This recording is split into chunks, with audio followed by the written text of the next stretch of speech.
Rise and shine, fine citizens, and welcome to Warning in the Morning, your news source for the brutal truth behind the day's headlines. And today, ladies and gents, is another dark day for our once great city. Unchecked violence fills our streets, and as the gang warfare on the east side rages onto new heights, we are reminded that today marks the 2-year anniversary of that fateful day of bloodshed and destruction that set all this chaos in motion. 2 years ago, our city became the setting for a private war. A psychotic young man, no, not a man, a monster, named Jasper David Wraith, now better known as the notorious serial killer, the Sundown slasher, went on a citywide rampage. And he didn't act alone.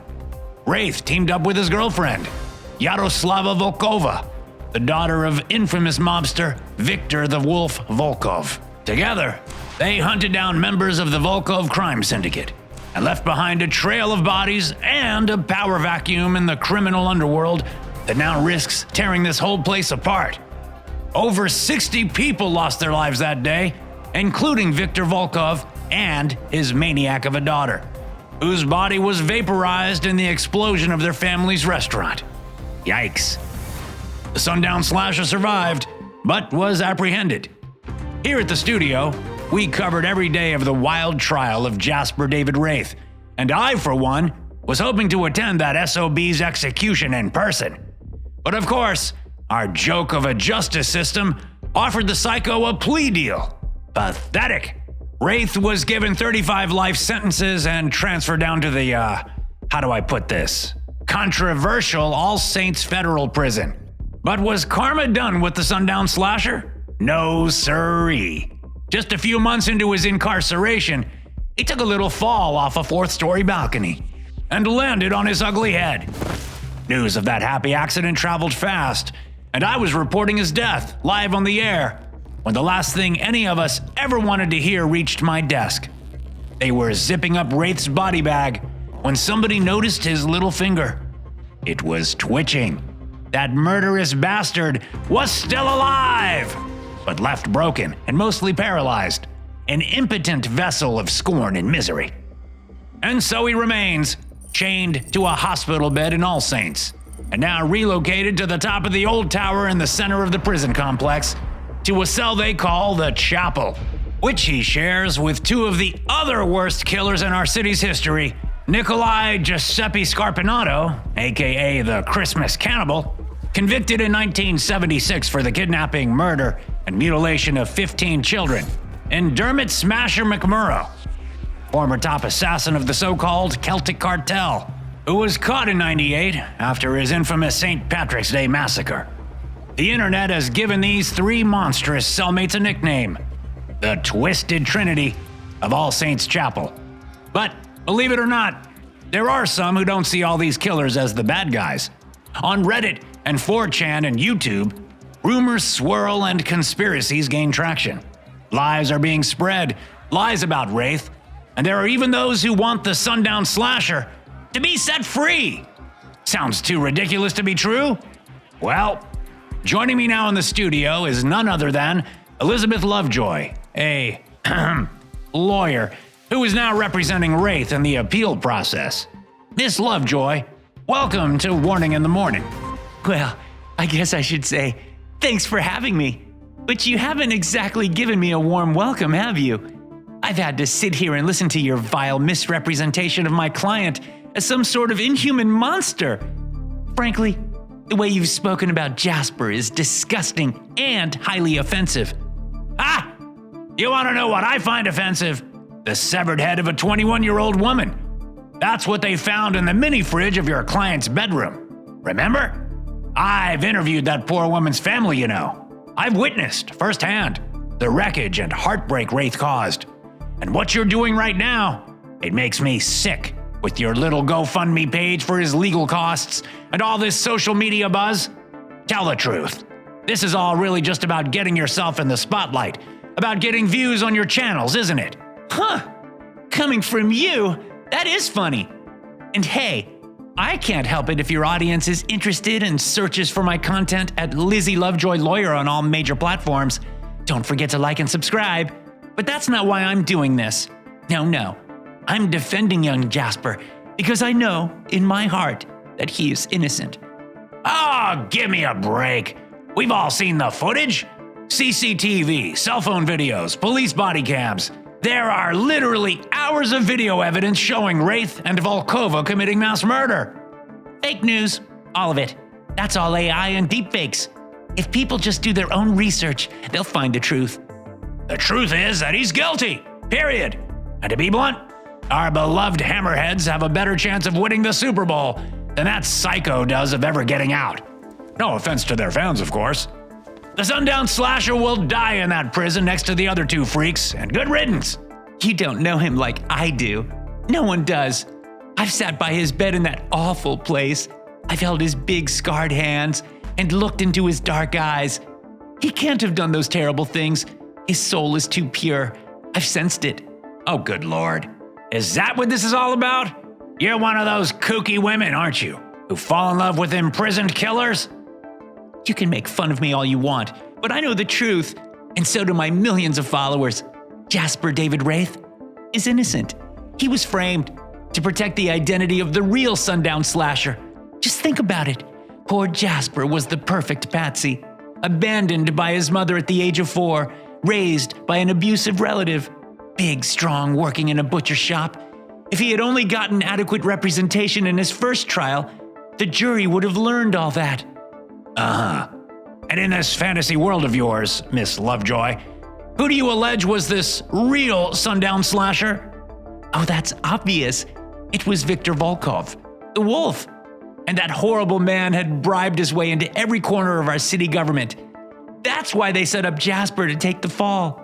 They were too ashamed and frightened to reveal their connection to Volkov's criminal empire. Baloney! Well, you're free to believe that and to use your platform to spread their lies. But I will continue to tell the truth and to fight for justice. And know this, I have made it my mission in life to see to it that Jasper David Wraith goes free, and I will be a part of making that happen, even if it kills me. A summer storm rolled in that evening, showering the city with acidic rain. Dr. Teddy Sunday hummed one of his favorite hymns to himself as he pulled off the highway and drove toward the gates of the prison complex. 25 years ago, when it had first been announced that the sprawling, historic All Saints Monastery south of the city would be torn down to make room for a new prison, Dr. Sunday had been heartbroken. He hated to think of that sacred place being demolished. But he accepted that something had to be done with all the shameless mafiosos and criminal riffraff that were spreading their sin like a plague across the land. And so, when the plan was amended, and the public learned that the monastery itself would be renovated and used as the prison, Sunday had been delighted. And now, as he showed the guards at the gate his ID and was allowed to drive inside, the doctor experienced that wave of elation he always felt when passing through the high concrete walls, topped with electrified barbed wire and guard towers, and into the prison complex itself, where a mix of contemporary steel structures had been erected among and attached to the old brick buildings of the monastery complex. The whole thing, a mighty patchwork temple of righteous punishment and glorious suffering. And from the center of that chaotic edifice, lit by spotlights from the guard towers, one central tower arose, like the rook on a haunted chessboard, silhouetted against the stormy sky. Holding his briefcase over his head, Dr. Sunday hurried from his car and ran up the high steps to the double doors of the central building.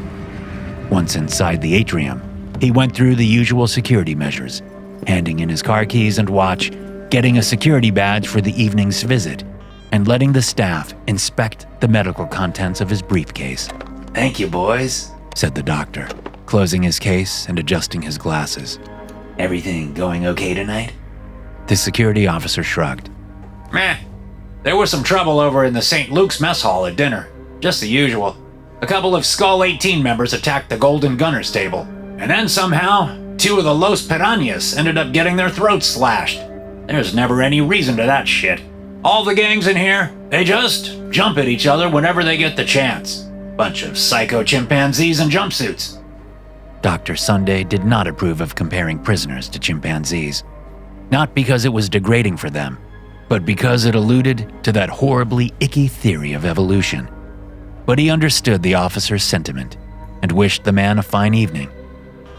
After passing through the metal detectors, Sunday was joined by another member of staff, who escorted him down a corridor and through the wide-open mess hall of the St. Matthew's wing.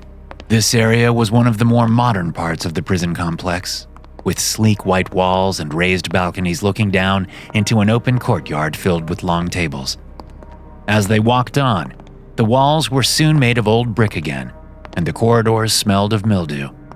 They passed by row after row of cells, where hundreds of monks had once slept and prayed and lived their simple lives. Now the devilish faces of condemned criminals gazed out through the little windows on the electrically locked doors of their cramped, musty, miserable cells. Sunday was led up a flight of stairs, then down 2 more hallways, then around a sharp corner. The whole prison was like this, a labyrinth of corridors and cell blocks and security rooms. Even after a full year of weekly visits, the doctor still didn't know his way around and required an escort to find the spiral staircase that ran up to the central tower. Dr. Sunday resumed his humming as he climbed the stairs, alone now. He reached the second topmost level of the tower, buzzed in at the door, and was granted access to a circular room full of security monitors. 2 elite prison guards sat in chairs under a stained glass window. Both wore bulletproof vests and were armed like soldiers, with assault rifles lying across their laps. Good evening, gentlemen, said Dr. Sunday. and a heartfelt hello to you, Edna, he added, turning to face the wrinkly old woman who sat behind the security desk. Hey, Doc. And how have the residents of the chapel been behaving this week? Any surprises? Nope. You know the Twisted Trinity, Doc. They do their thing, and we do ours. The doctor pouted and shook his head. Now. Just because folks on the internet call those inmates the Twisted Trinity doesn't make it right. The moniker is blasphemous, plain and simple. We really should strive to do better, Edna. Don't you agree? Mm-hmm. My sincerest apologies. It's all right. We all make mistakes, dear. Sunday walked across the room to the elevator, which only moved between this room and the chapel above it, and it was the only way to access the highest and most secure of cells. Be careful up there, Doc, said Edna, pressing a button on her desk to open the elevator doors. He stepped inside and turned, placed a hand over his necktie and patting his heart. The Lord is with me, Miss Ibsen. I shall fear no evil. The doors closed, and a few seconds later opened again. Dr. Sunday stepped out into the now infamous chapel, where 3 of the most feared and hated men in the nation had been sequestered to live out the rest of their natural lives. It had originally been the private place of worship for a church official, a nondescript brick room with stained glass windows in the round walls, depicting scenes of saints and biblical stories. One could still almost smell the scent of incense and beeswax candles in that formerly holy place, though now it was mingled with the haze of hospital chemicals in the air, the stench of body odor, and the distinct smell of oil paints. Rubber padding had been added to the walls, and all furniture was locked down in place on the brick floor. Panes of bulletproof glass had been set over the stained glass windows, and as lightning now flashed outside, ghostly colors bounced around the room in the shapes of holy faces, stretched, deformed, and larger than life. Dr. Sunday straightened his tie, cleared his throat, and stepped out of the elevator. He glanced up at the many security cameras on the ceiling, then over at the pair of COs standing to the right. They were big men with bulging muscles, though neither of these correctional officers was armed, as the warden believed it was too dangerous to allow any weapons into the chapel. If anything were to go wrong, it would be seen on the security monitors below them, and Edna could push a button on her desk that caused halothane gas to be swiftly pumped into the room through a series of vents, incapacitating everyone inside. Young Nurse Bailey was working today, Dr. Sunday was pleased to see, and he turned to watch her as she prepared medications for the chapel's oldest resident. Sunday liked to watch the nurses. But as the doctor's gaze shifted off the young lady and down to the elderly serial killer instead, his smile faded. Freak number 1, Nikolai Giuseppe Scarpinato, aka the Christmas Cannibal. Old Nicky was sitting up in his bed, his arms strapped into a straitjacket, his ankles chained to the floor. He was rocking back and forth, giggling in his eerie little voice. It was said he used to sing Christmas songs 24/7 in this prison, but as old age had taken hold of his mind, he had regressed, turning childish and giggly instead. A shudder went through Teddy Sunday. He could still remember the way this wretched little man had terrorized the city 50 years ago, snatching children off the streets on winter nights. The kidnappings and paranoia they caused had practically ruined all of Teddy's childhood Christmases. Sunday was 8 years old when the killer was finally caught, and when news leaked of the cannibal's identity, everyone was shocked. The whole city knew Nicky Scarpinato, and not just as the whimsical, puckish, slow-witted nephew of crime boss Caesar Scarpinato, but also as the silly little man who played the role of Santa Claus at Roma's department store downtown. Teddy Sunday had even gotten his picture taken once, sitting in Nicky's lap. He could still remember that cackling Father Christmas, tickling Teddy's stomach through the itchy holiday sweater his grandmother had made him wear. Santa's breath had smelled of herbs and smoke. And as the doctor stared at him now, the maniac looked more like jolly old Saint Nick than ever. Nikolai was in his 80s, short and pudgy, with a shiny bald head and a curly white beard. His eyes were small, red, and watery, like a rat's eyes, and his teeth were gray and rotten in his freakish smile. Dr. Sunday took a moment to say a prayer in his heart.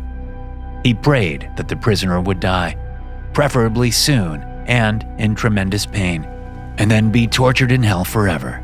Amen. Taking his eyes off old Nicky, Sunday turned and looked into the shadowy back of the chapel, where the second of the so-called Twisted Trinity sat on the edge of his own bed, hunched over an artist's easel. The doctor could just make out the edge of the canvas that the prisoner was painting. It looked to be a green field, dotted with yellow flowers. Freak number 2, Dermot McMurrough, whom everyone called Smasher.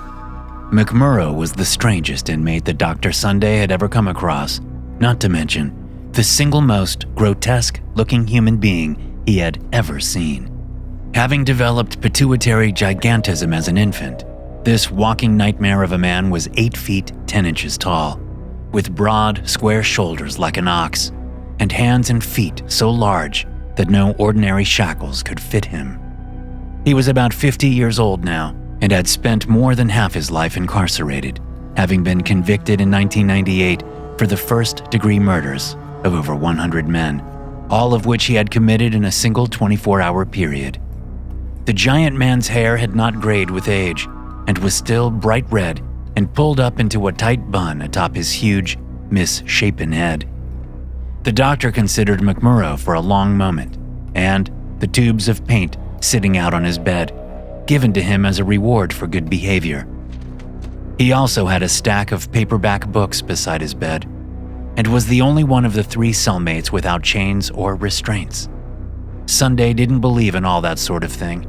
Prisoners were here to be punished, plain and simple. That is what they deserved. Speaking of deserving punishment, Sunday turned to his left to face the final of the 3 beds in the chapel, where his patient lay atop the sheets. The young man's long limbs stuck out over the edges of the mattress, and there was a chain attached to one ankle, even though the prisoner wasn't moving and had barely moved at all or even spoken since his accident 18 months earlier. His skin was patterned in red, raised scars from the many surgeries he had needed, showing where the screws had been driven into his bones, straightening his broken limbs and contorted spine. Dr. Sunday approached the bed and sat on the chair beside it.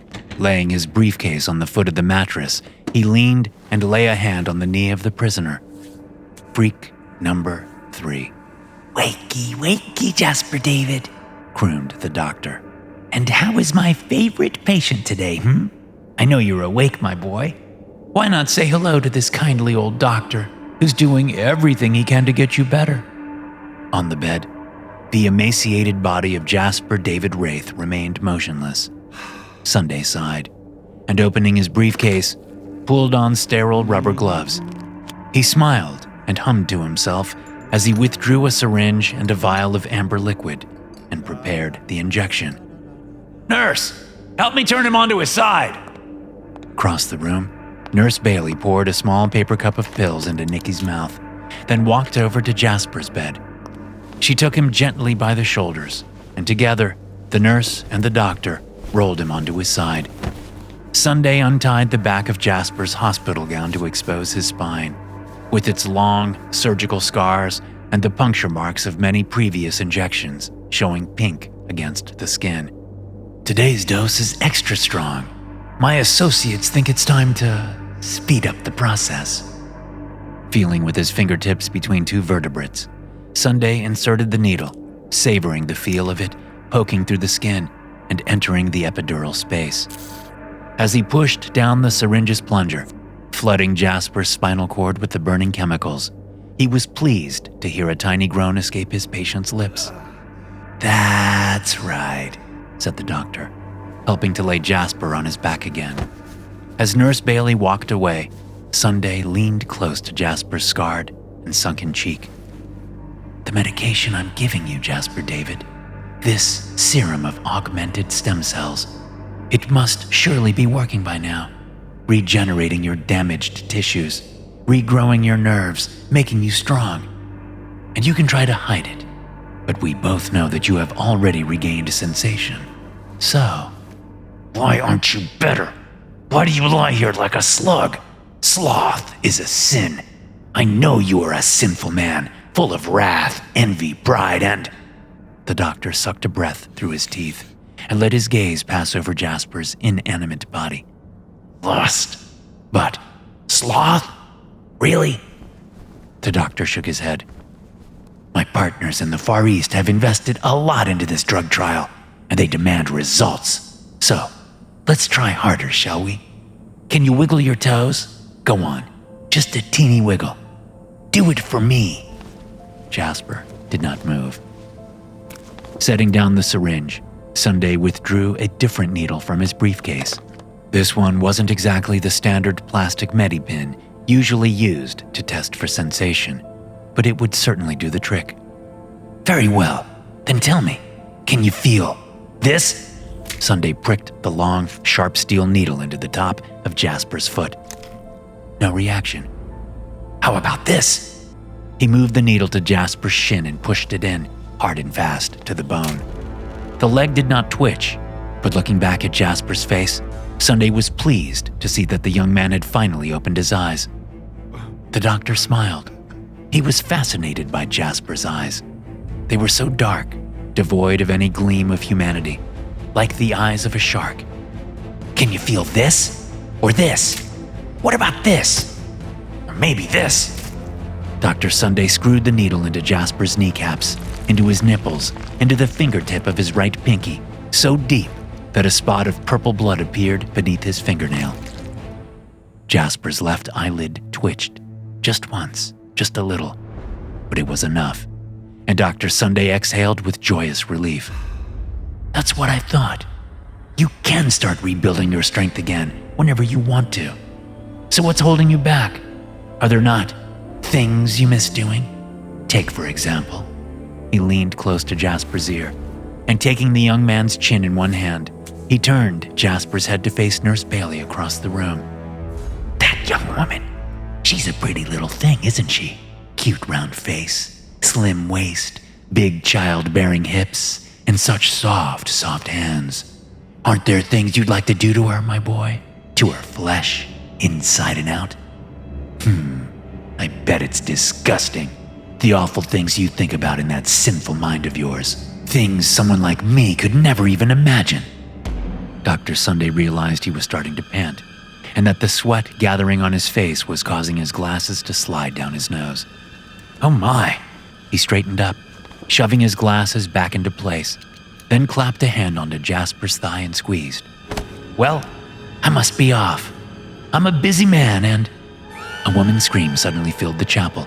Sunday gasped and spun. Nurse Bailey was beside old Nicky's bed, writhing in place and shrieking.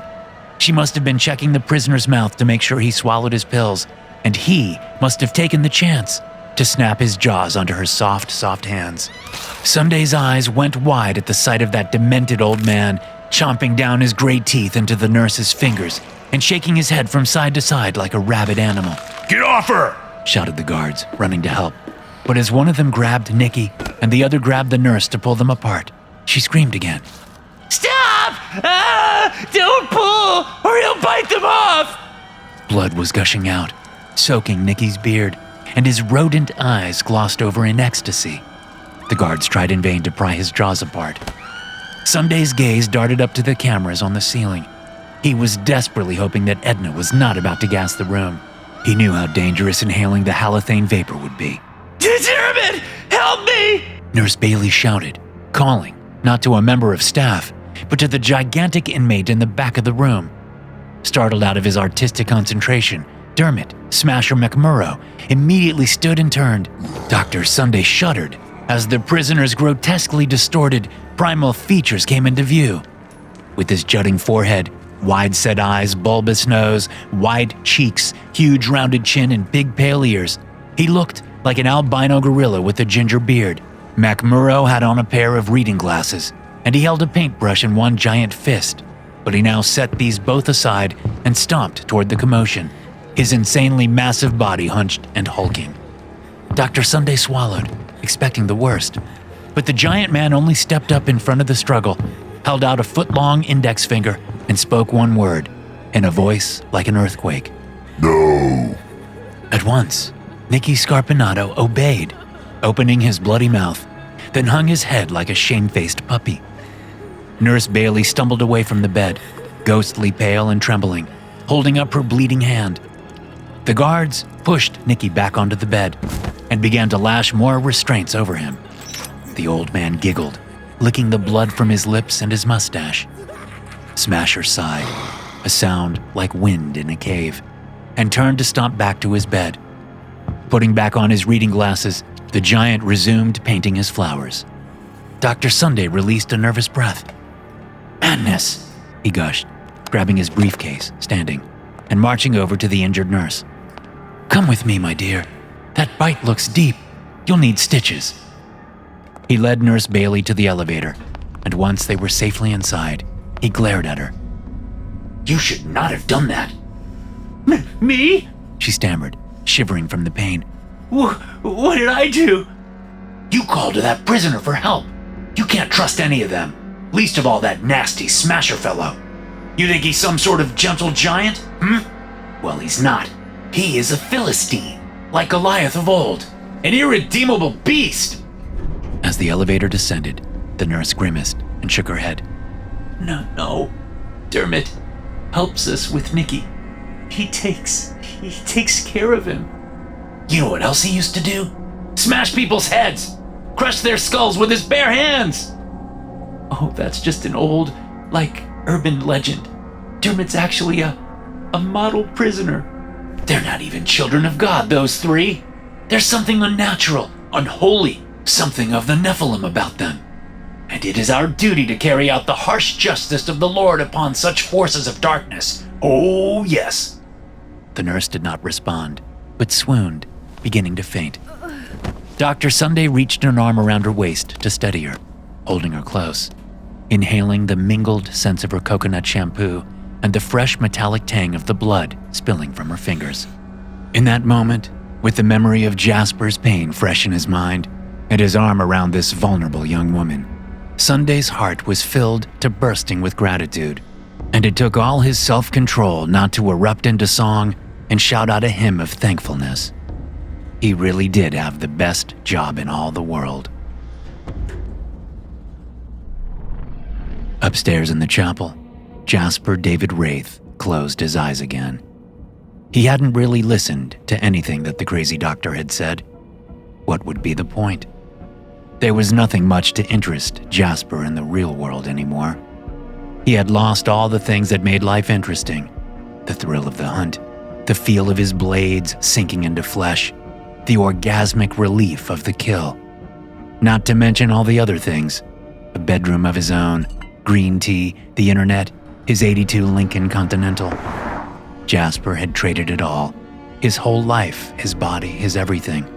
All for one day of wondrous bloodshed, hand in hand with, well, no need to think about her. She was gone. The golden-haired bitch was dead. He had watched the flames rise up around her perfect body and seen the building explode into fiery rubble around her. Before she turned up in his life, Jasper had been a feared and wanted villain of the night. And now he was, what exactly? Just another carcass. Another lump of bones on a cold mattress. His every meal had to be spoon-fed by a nurse. They wiped his shit for him too. And he was forced to listen to the annoying, childish laughter of that Santa Claus freak across the room, day and night. Jasper was trapped twice over. First, in All Saints Prison, and then again in his own mind. He had always spent a lot of time in his imagination, but these days, not even his ferocious fantasies could bring him any pleasure, because now they could never come true. To imagine his next kill was like chewing on cardboard and pretending it was steak. And when he tried to mentally relive his past murders, he found that the memories were all tainted, soured, reduced to bleak reminders of that which he could never do again. And so, he lay, time oozing slow around him, the broken heart in his sunken chest mocking him with each unwanted beat. But it wasn't all bad, he supposed. Jasper had a new lawyer now, and he did find a modicum of pleasure when she came to visit, as she did later that day. The female wasn't especially attractive. Her hair was dark and curly, her eyes a little too close together, and she applied so much heavy makeup that she might as well have been wearing a Halloween mask. Her perfume, too, irritated Jasper. It smelled like gummy bears and ass. She also had a nasty habit of laying her hands on his body. Jasper didn't like that. Her flirty touch was nearly as painful to him as the needles of Dr. Teddy Sandy. So why exactly did Jasper enjoy the visits of Lizzie Lovejoy? Because, simply put, whenever she sat behind him and leaned very close, and they stared into each other's eyes, as they were doing right now, Jasper could just manage to forget, momentarily, his dismal current circumstances, and could embrace instead the fantasy again, imagining in crisp detail just what he would like to do with her ugly body. Her eyes would have to go. They unnerved him. But eyes were easy to extract. Next, he would want to wash off her makeup. That wouldn't be hard, not once the head was removed from the body. Then he could simply put it in the kitchen sink and grab a sponge. Her limbs were nothing special. He would chop them off at the shoulders and the hips. But her torso? Well, let's just say that the lawyer had a lot of meat on her bones, and Jasper had been a trained butcher. He was very good at that job, and he enjoyed it. The carcass carving part, that is, not working the counter. Fuck customer service. Oh, Jasper, Sighed Lizzie Lovejoy. what's that little gleam that just came into your eyes? I think I know. She held out a fist, straightened 2 fingers, and walked them like little legs up Jasper's chest. Because I was just thinking the same thing. It's just too bad we can't have more privacy. She glanced over her shoulder, at the COs by the elevator, then back at him. But don't you worry, I'm working on that. Oh, you should have heard me on the news the other day. I told everyone what a beautiful soul you have. The reaction online has been very lively. And ooh, did I tell you about our newest GoFundMe supporter? They've already donated 4 figures, and now they've asked to meet with me in person. And I'm like, honey, for money like that, I'll let you smash my like button in person. Ha! Just kidding. I have no idea who they are, of course, but they go by the username Captain Mesty and... On the bed, Jasper spasmed. A furious animal groan leaked from his throat. Lizzie Lovejoy jumped, clasping a hand to her heart. Ooh, you startled me there, Jasper. You okay? Was it that username? I'm sorry, sweetie. It's probably someone's idea of a joke, but it's not very nice of them to use that name, is it? I guess it reminded you of that awful girl. But you never have to worry about her again, Jasper baby. She patted his chest, then straightened the collar of his gown. She's gone, and I'm here now, and I'm gonna get you out of here, and then you can move in with me. I've already set up a hospital bed for you and everything. I can change the bed settings with an app on my phone. How neat is that? And she kept talking, on and on and on, though Jasper didn't hear another word, not after Captain Mesty. That had been the online persona of Jasper's best friend in all the world. The person he messaged every morning and evening, pouring out his heart online, telling about his kills, about his dreams. But it had all been another of her lies, another trap to lure him in, to use him. And Jasper had fallen for the female's trap. Never again. That's what Dr. Sandy couldn't understand. Jasper would rather lay on this lumpy bed and rot in this stinking prison for 1,000 years than let anyone use him like that, ever again. Over the coming weeks, Jasper tried not to let that little mention of Captain Mesty push him even deeper into despair, but it was difficult. She started popping into his head throughout the day, unbidden, her form a woman-shaped void with one dazzling blue eye set against its dark and curvy silhouette. She only had one eye in the end, after Jasper sliced open the left half of her face with a meat cleaver. And when he slept, she started creeping into his dreams too. But in there, she took on a different form, the form of a cunning and ravenous she-wolf, watching him from the pouring rain, or standing beside a fountain in a moonlit park, or sneaking up on him in an empty alleyway, her head cocked, her fur bristled, her one blue eye penetrating Jasper with its icy animal gaze. Jasper had to find a way to distract himself from these intrusive thoughts, and so, for the first time, he began to actively pay attention to the prison life around him in the chapel. With his head propped up on his pillow, he would sweep the strange, circular room with his eyes, observing his two freakish cellmates, and the guards, and the nurses, as they all went about the practiced rituals of their days. After that Nikki guy tried to snack on Nurse What's-Her-Name's pretty fingers, she had not returned to the chapel. Her replacement was a male nurse, a big, mean-looking guy, and Jasper could tell that this nurse and the guards all wanted to punish that cackling cannibal for what he had done.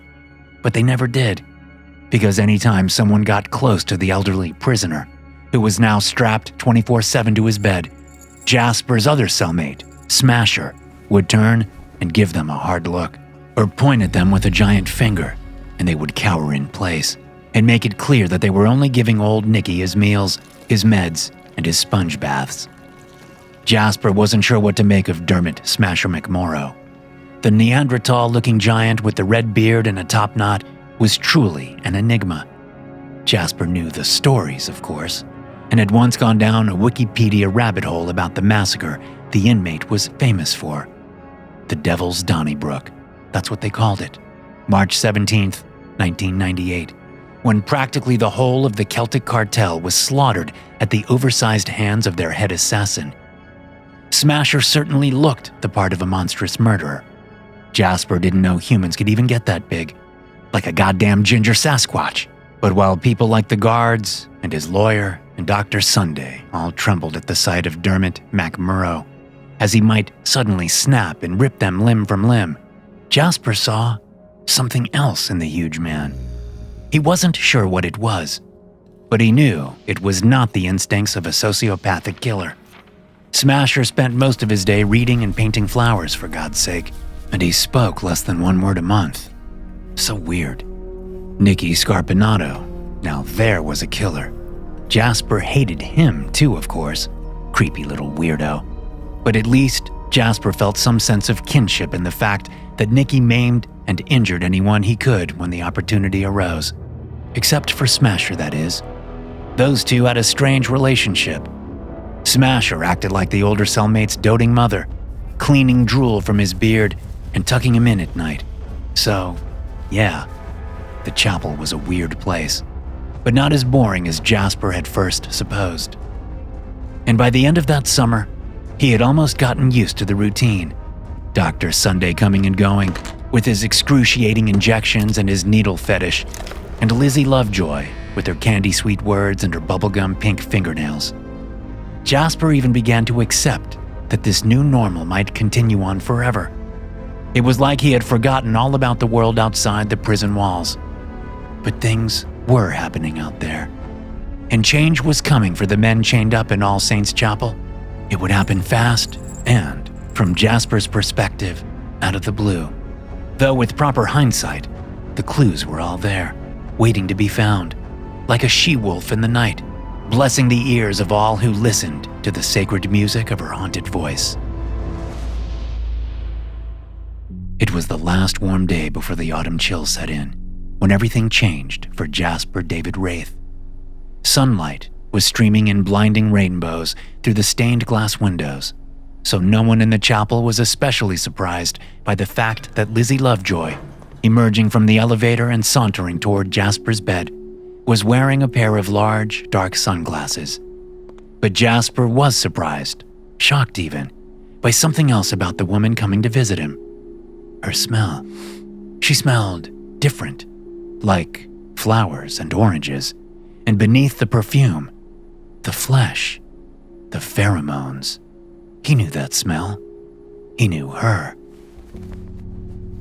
Hey, Jasper. It's been a while. Jasper didn't move. Well, obviously, he hadn't moved in a long time. But in that moment, when he heard that voice, he extra didn't move. The gravity of that impossible voice, it pinned him against the mattress. He couldn't breathe, and he couldn't take his eyes off the woman standing by his bed. With an enormous effort, Jasper opened his chapped lips, swallowed painfully, and said, "Not possible."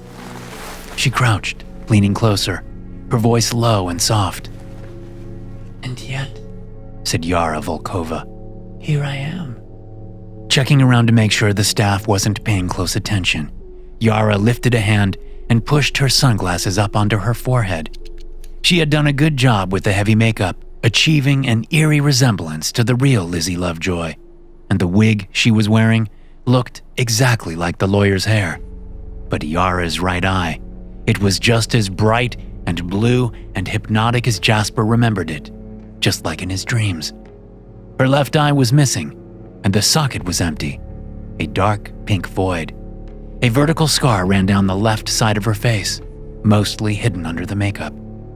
"You are dead." "I am, Jasper? Am I really? Sounds like somebody's only heard half the story." She flashed him a half smile and let her sunglasses fall back into place. "But perhaps I'm being unfair.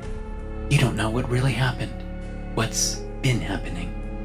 She lowered herself into the chair beside his bed and leaned to place her elbows on his mattress.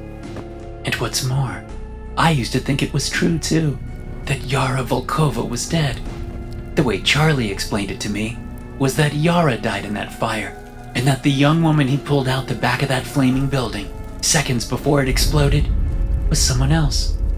He said I was free to become someone new, whoever I wanted. I tried to believe that, but now..." She sighed and shook her head. "I've come to accept that he was wrong.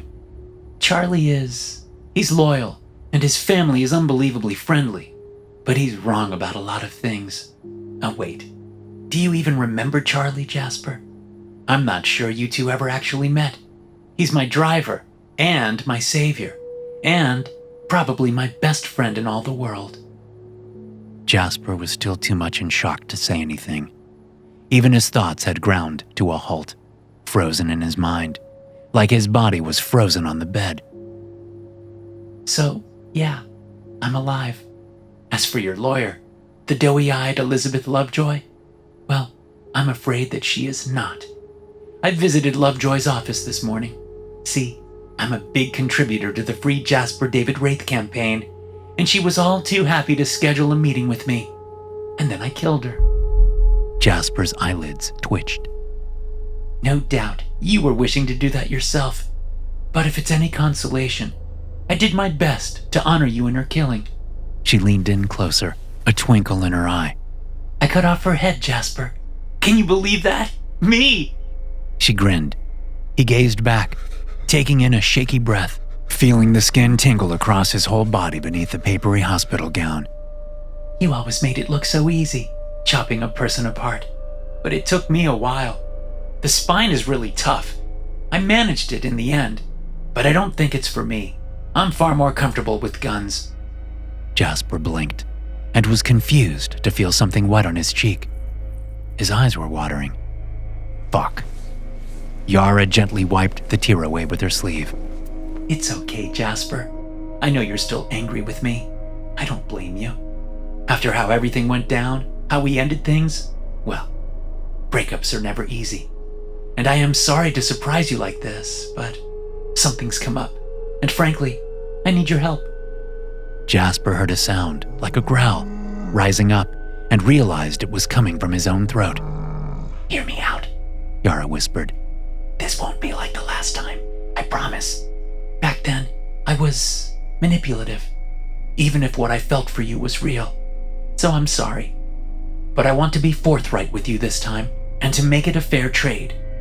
You help me with my thing, and when it's done, you'll be far away from All Saints Prison. Freedom, Jasper. That's what I've come to offer you. Never, Jasper growled. Yara exhaled. Seriously? Did you even hear me? God, you used to be such a good listener. Prison's changed you. He groaned again. Relax, it's a joke. Though I do need you to change if my plan's gonna work. I need you strong again. And I know all about that doctor, about what he's been giving you. I think it's just what you need, if you let it work. But you have to crave it, Jasper. Strength, power, energy. Jasper felt his heart racing in his chest, felt his temperature rising. At that moment, he hated Yara more than he had ever hated anything in all his life. He hated her for surviving, for seeing him like this, and for giving him hope again. Because, god damn it, she was right. He did want to hear her out. So he hated her for being right too. What's this plan? Yara straightened up. It's about my twin brother, Carrill. You remember Carrill? He was the one who pushed you over that balcony. He's still here in All Saints, but I can't get to him. He's been sent to solitary for his own protection. That's down in the basement of the St. John's wing. I'm doing what I can from the outside to aid him, but eventually, they're going to let him back into Gen Pop. And as soon as that happens, the vultures in this place will descend. We Volkovs? Let's just say we aren't too popular these days. Every gang has it out for us. The only chance my brother has of surviving is to escape. Otherwise, he will be torn apart in here. Jasper tried to grin, to show her the depth of the pleasure he felt at the prospect of Carrill Volkov being literally ripped into bloody pieces. Of course, she was probably being metaphorical in her use of the phrase, but Jasper hoped not. I've been planning this for a long time, Jasper. Every detail, every contingency. And I know how to pull it off. The only problem is, it involves passing through some very large numbers of very violent gangsters, all of whom want us dead. She leaned in close again, her eye squinted painfully. Carrill and I will need an escort, a protector. So how about it? You're in this prison for cutting your way through a whole mafia. Think you could handle a dozen at once, if it means getting out of here? Jasper swallowed, clearing the phlegm from his throat, and said, as audibly as he could manage, Yara! Fuck! You! Her carefully plucked eyebrows rose from behind her glasses. Fuck me, as in, I can go to hell? Or as in, that's what you desire to do to me? Is that what it would take to motivate you to get off your back? Getting me onto mine? She grinned, leaning even closer. Her smell was intoxicating, filling his mind with drunken rage. Tell me, Jasper, are you still a virgin? He squeezed her throat, and her eye went wide. Then his eyes went wide too, because his hand was not lying limp on the sheet. He had brought it up, seized his fist around her pretty neck, and he could feel her pulse in his fingertips as he squeezed. Jasper had moved. The squeak of furniture alerted him that someone else had noticed this unexpected movement. Glancing back, he saw Smasher's strange, curious eyes fixed on the two of them. Then Jasper looked up at the cameras on the ceiling. No doubt they had noticed too. Shit, he had to be careful. Jasper released Yara. She sucked in a breath and brought her own hand up to feel her neck. But she did not back away. And when she looked at Jasper again, her smile was the widest it had been since her arrival. Good boy. Now then, I think that's my cue to leave. I have a lot of work to do, so do you. Straightening her wig and her sunglasses, Yara stood. You will get better, stronger, become the best you've ever been. I know you will. Because, unlike your headless lawyer, I believe in the Sundown slasher. I believe in you, Jasper. And it's time you start believing in yourself again, too. She started to walk away. Jasper tried to call after her, but the sound that came out of his mouth was more of a muted bark. Wait! She stopped, turned, and stepped back to his bedside, bending to listen as he whispered, I'll need blades. Yara nodded. You'll have them, and I'll let you know when it's almost time. Look for me. She paused, right eye squinting in thought. After dark. And then she left, blowing him a little kiss as the elevator doors closed in front of her. On the bed, Jasper released a long sigh, a dozen conflicting emotions swirling within the hot, moist air of his breath. He flexed the fingers of his right hand again. The muscles there were frail, weak, hard to control, but he could feel them. He could use them. He could exercise them, make them stronger. And she was right. He would get better, because now he knew he could. And now he had a reason to. That whole world of possibilities was back. All his plans, his fantasies, the 1,000 methods of murder he had never had time to try before. They were waiting. All those bodies walking in the sunlight. They were waiting for his blades. And, sure, he'd settle for making his next slew of victims, whichever prisoners in here he needed to kill in order to escape. He'd even drag Yara and Carrill along for the ride if necessary. But once they were out, once he was free, then he'd do what he should have done that first night, when Yara Volkova first walked into his butcher shop, all smiles and giggles and sweet lies. He would turn that brilliant, seductive, traumatized, murderous, beautiful bitch into minced meat. He would take his time. He'd make her feel it, every agonizing moment. He'd use his blades, his hands, his lips, and... Wait, no, not his lips. Where had that thought come from? Never mind, just the blades, yeah. To cut, carve, slice, and separate.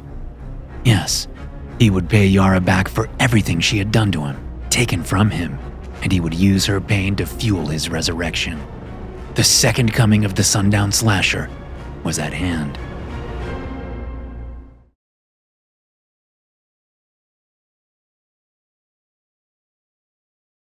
Dr. Sunday was having a very bad week, and to top it all off, traffic was terrible as he left his office on that snowy Friday evening. The whole city, it seemed, had tickets to the big football game at Grim Bay Stadium downtown, and the streets were packed. By the time he made it to the highway and headed south toward All Saints Federal Prison, he was 20 minutes behind schedule. The night was bitter cold, and icy rain pelted his windshield like shooting stars. Behind the wheel, Dr. Sunday scowled. He was not in the mood to hum any hymn of worship during tonight's drive. He was jittery, fretful, troubled.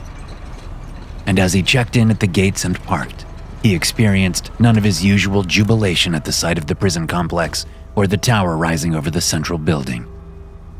His feelings about the place had changed over the past 6 months, especially in regard to his incarcerated patient on top of that tower.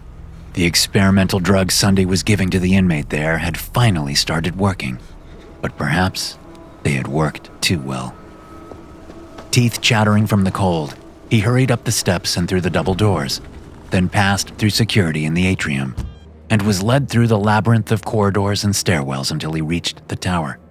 "You're late tonight, Doc," said Edna behind her desk when he reached the tower security room. Dr. Sunday did not respond, which suited the old woman just fine. She hit the button to open the elevator doors, and as Sunday stepped inside, he glanced at the two armed guards in their seats with their assault rifles. They looked extra miserable tonight. No doubt they'd rather be at the stadium or watching the football game at home, anywhere but here. Dr. Sunday couldn't blame them. The elevator closed, sealing him inside with his anxious thoughts. He straightened his tie and forced his lips to smile as the doors opened and he stepped out into the chapel. The circular room looked mostly the same as it ever had. There was the pair of burly, unarmed guards chatting to his right. Then old Nicky Scarpinato, asleep and snoring in his bed, his limbs restrained and his weak lips curled in an impish grin as he dreamed of God knows what depravity. Then Dermot Smasher McMurrow in the back, sitting up with a book in his grotesquely huge hands, the mattress sagging under the immense weight of his monstrous bones and freakish muscles. There was nothing odd about those sights, and yet the atmosphere in this room today was heavy. A dark, spiritual energy hung in the air, and Dr. Sunday was suddenly afraid to move, to turn, to look upon the last prisoner on the last bed, from which that evil seemed to emanate.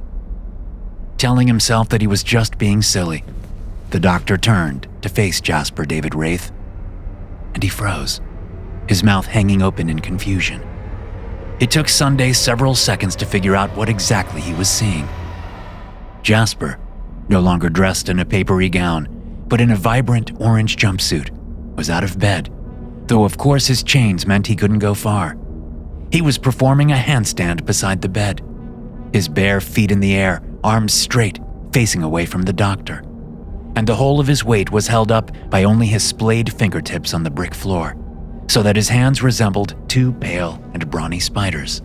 As Dr. Sunday stepped cautiously forward, Jasper bent his elbows, lowering himself gracefully to the ground, then pushing up again, down and up, down and up.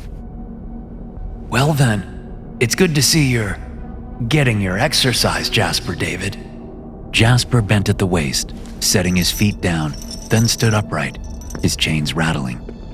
He turned to face the doctor, and though there was a sheen of sweat on his gaunt, scarred face, Jasper's breathing wasn't labored at all.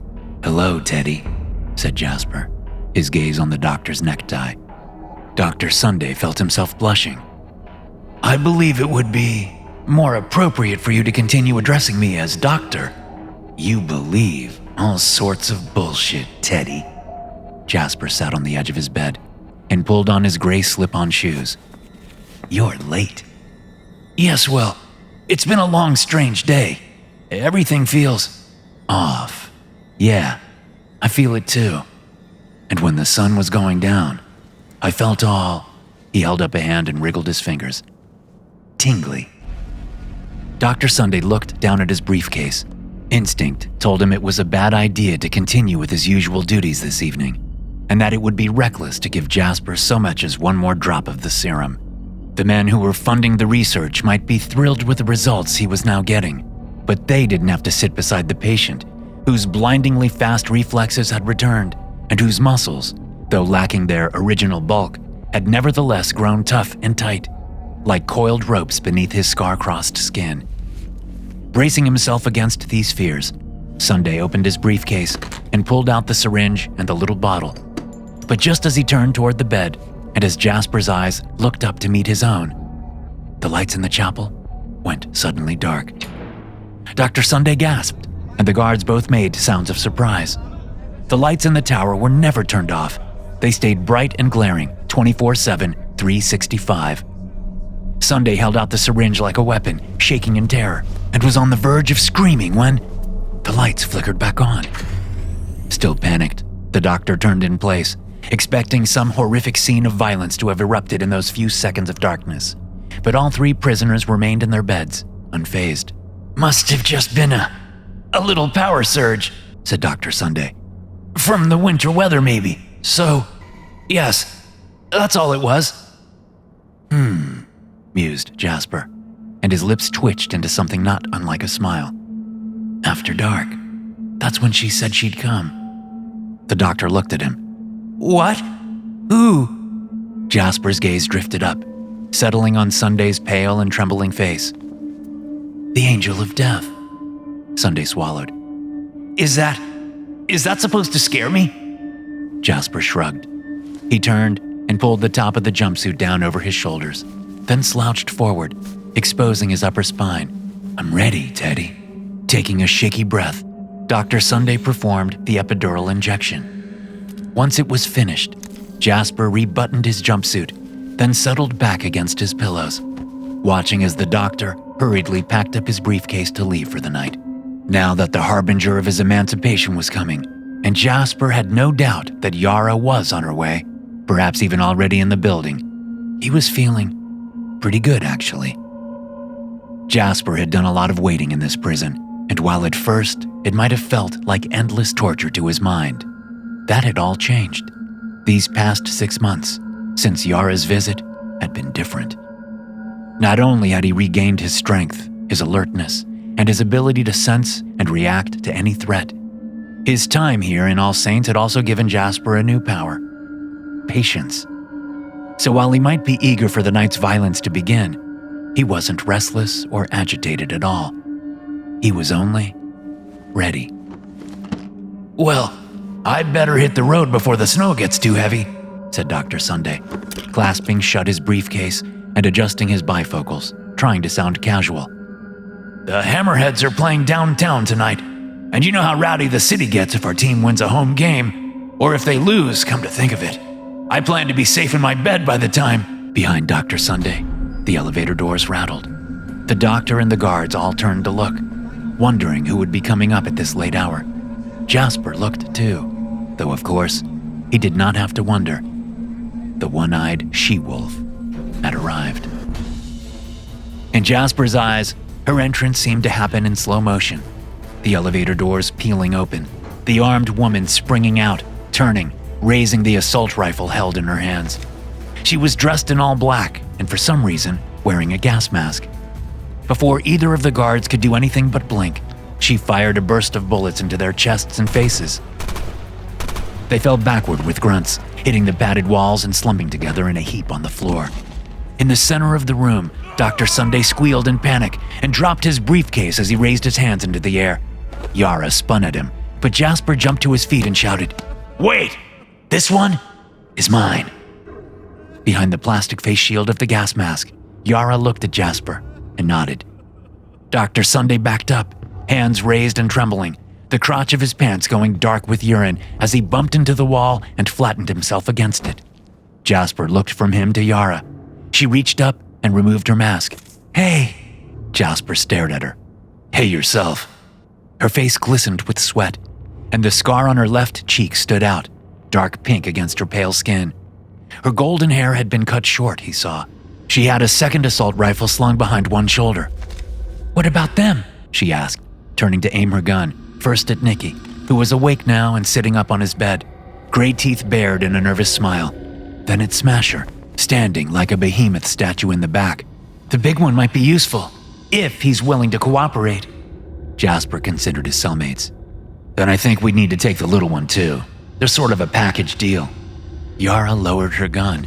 3 killers for the price of 1? My lucky day.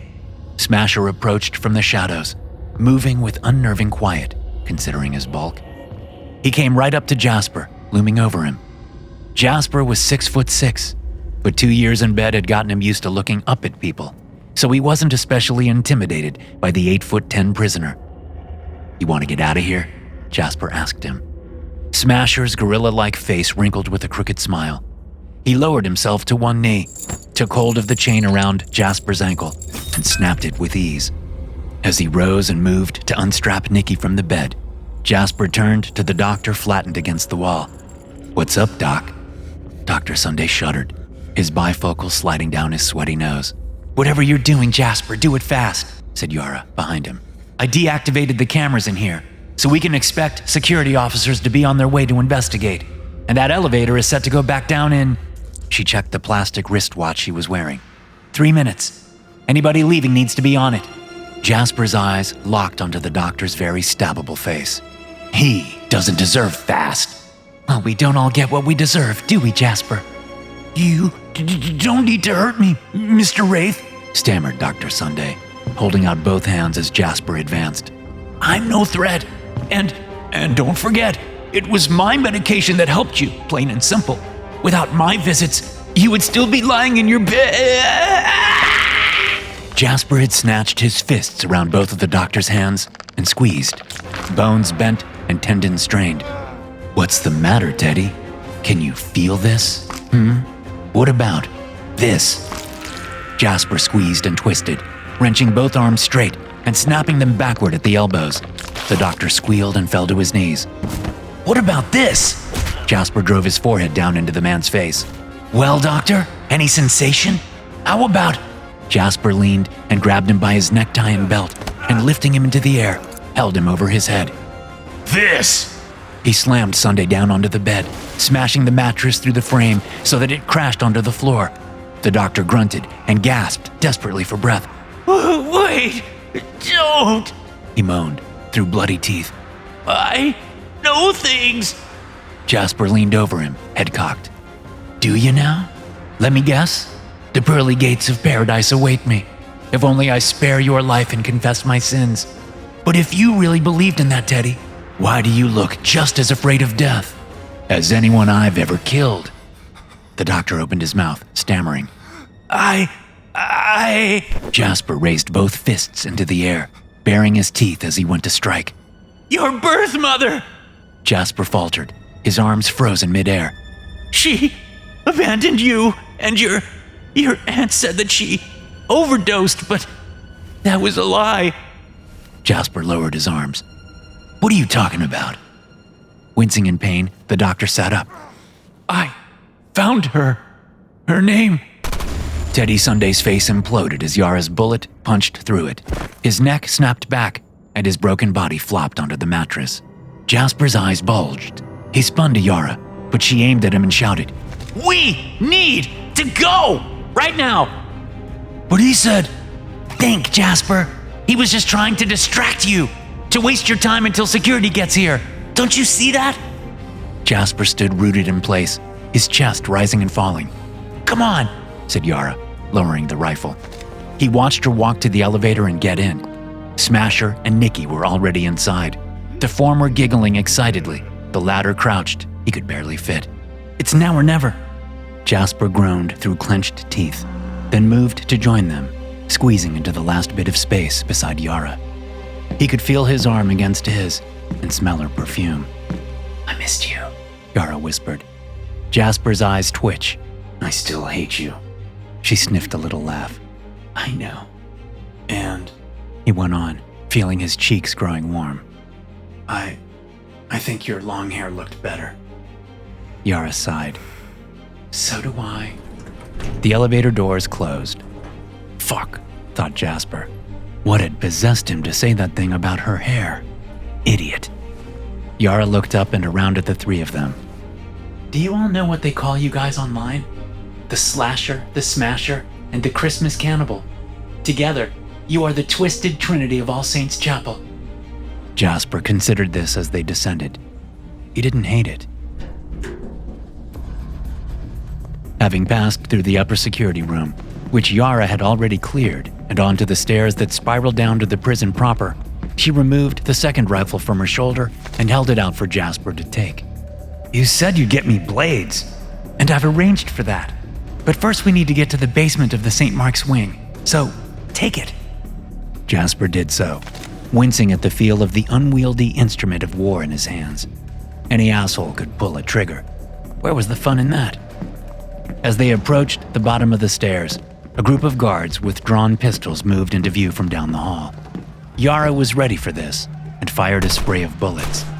The guards fell back, shouting to one another. It's fine, Yara assured the three killers with her, with surprising casualness. Let's just back up a few steps and stay out of range. This little standoff here won't last long. We just need to wait a minute. Wait for what? Growled Jasper, as Yara sat on a step and checked her watch. For the next part of my plan. I told you, I've been setting this up for a long time. And? What exactly is the plan? All you need to do is stay close and protect me and Carrill until we're outside. A few stairs up, Smasher grunted softly to Jasper. Jasper assumed this meant that he too wanted to know the plan. The big guy's eyes were watching Yara, while one giant arm held back Nikki, who was giggling, the torn sleeves of his straitjacket dangling to his feet, as he tried to clamber up the wall to catch a cockroach crawling on the bricks. Yara, we aren't doing anything until you tell us how this is going down. Fine, Yara said, exhaling. Below them, the shadows of the guards were creeping from around the corner again. Yara fired another quick burst, and they retreated. She turned to address Jasper. We're taking advantage of the unique setup of the All Saints complex. You see, this is not your average run-of-the-mill prison. When the feds set it up 25 years ago, it was designed to hold some of the most violent and vengeful mobsters on the East Coast. But they didn't have the budget for standard security measures, and everything was done on the cheap. The cell doors are all electromagnetic, and if the power is cut and the backup generators are sabotaged, the locks fail and the doors in here can all be forced open. You sure about that? The architect himself explained it all to me, Yara told him. just before I shot him. And you've got a team on the outside that's about to cut the power? She checked her watch again. In 2 minutes and counting, yeah. So then, everyone can just get out of their cell, just like that. That sounds like a big security flaw. Yara grinned slyly. It would be, but the prison has a protocol if that ever happens. See, they're counting on the violent criminals in this place to act like violent criminals. When the lights go out and the inmates start to realize they can leave their cells, it will quickly devolve into an all-out war between rival factions. All guards and prison staff are trained to barricade themselves in the security rooms and call the city police for backup. They'll wait it out. They'll let the carnage happen. And once the herd has thinned out and the riot police arrive, then they storm the place and gather up any prisoners that have survived. Jasper crossed his arms. Uh-huh. And this is how you plan to get us out of here? She shrugged. We just have to get down to solitary, find Carrill, fight our way to the atrium, and walk right out the front doors. Charlie's already waiting in the parking lot, ready to drive us to a safe house. Pretty cool, huh? Pretty insane, said Jasper. Even if everything goes right, there'll be an army of cops waiting outside the prison gates to stop us. Oh, that, said Yara. Actually, the police will be rather busy tonight. Most of the force is already over at Grim Bay Stadium for the big Hammerheads game. That crowd always tends to get rowdy, and when, in 45 seconds, somebody calls in a very credible-sounding bomb threat to the stadium, well, the cops will have their hands full dealing with the evacuation of 80,000 terrified fans. They'll get to All Saints eventually, but we'll be long gone by then.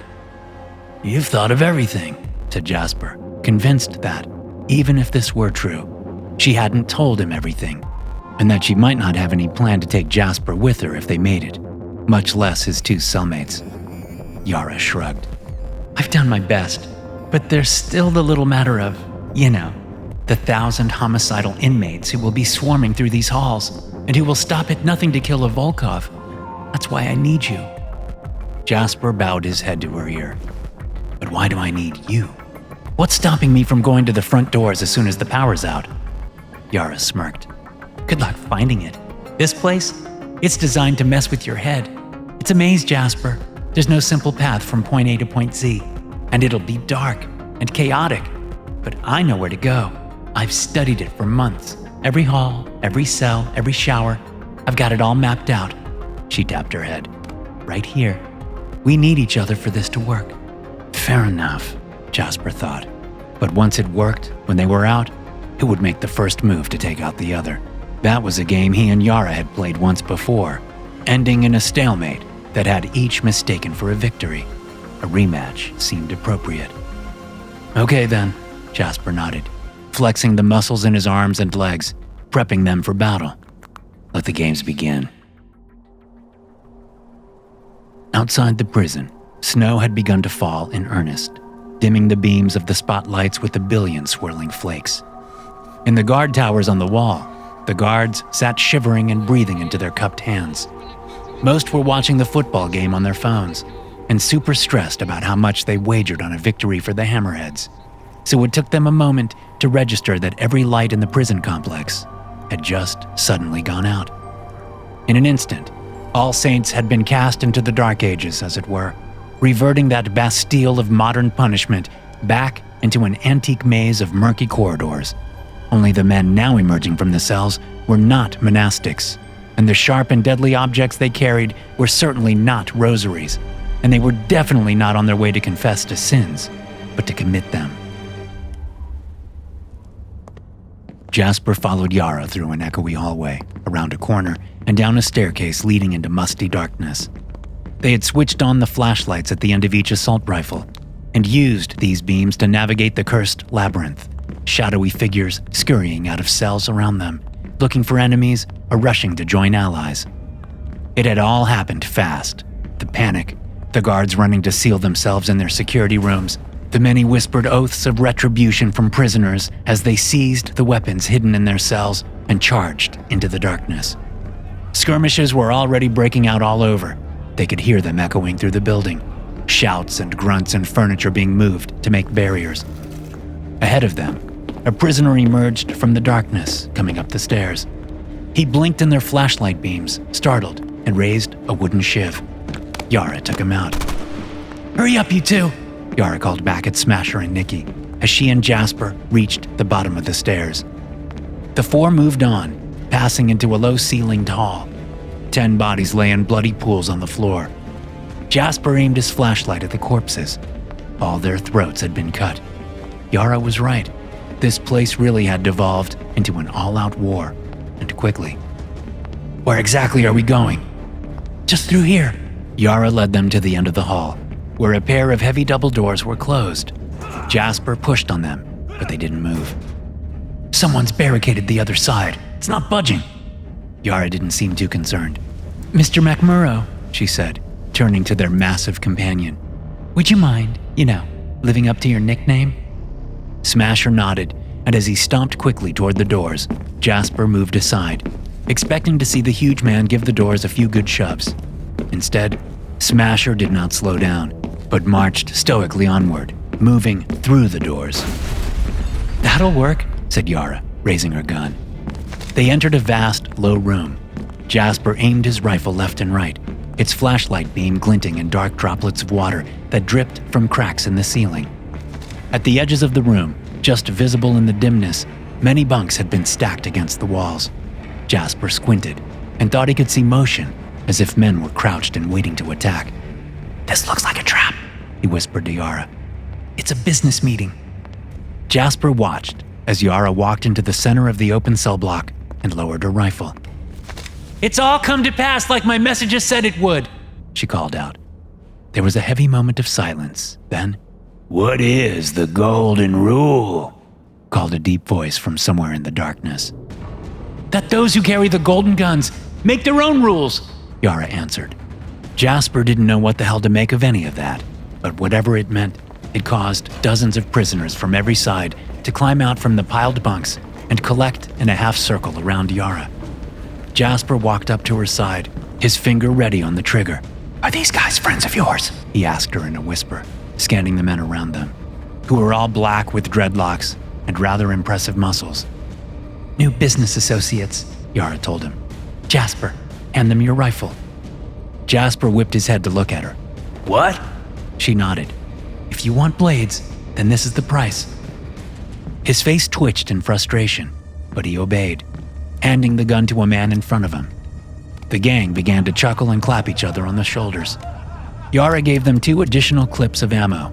Then the crowd parted, and a short man in the apron of a kitchen worker stepped forward and laid a long package rolled in cloth at Jasper's feet.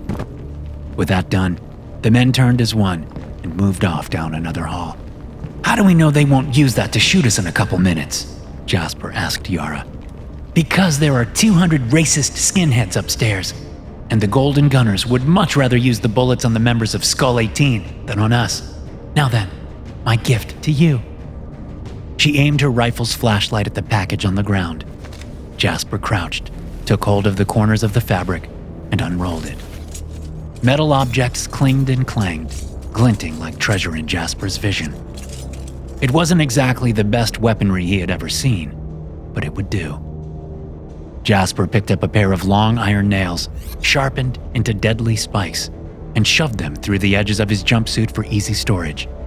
Then he did the same with 2 prison-made knives. Finally, he grabbed the last item, a large, beautifully sharpened meat cleaver with a wooden handle. He gripped it in the palm of his right hand, and for the second time that night, Jasper felt his heart swell as he reunited with an old love. "Lead the way," he said to Yara, rising to his feet. "I need to try this thing out."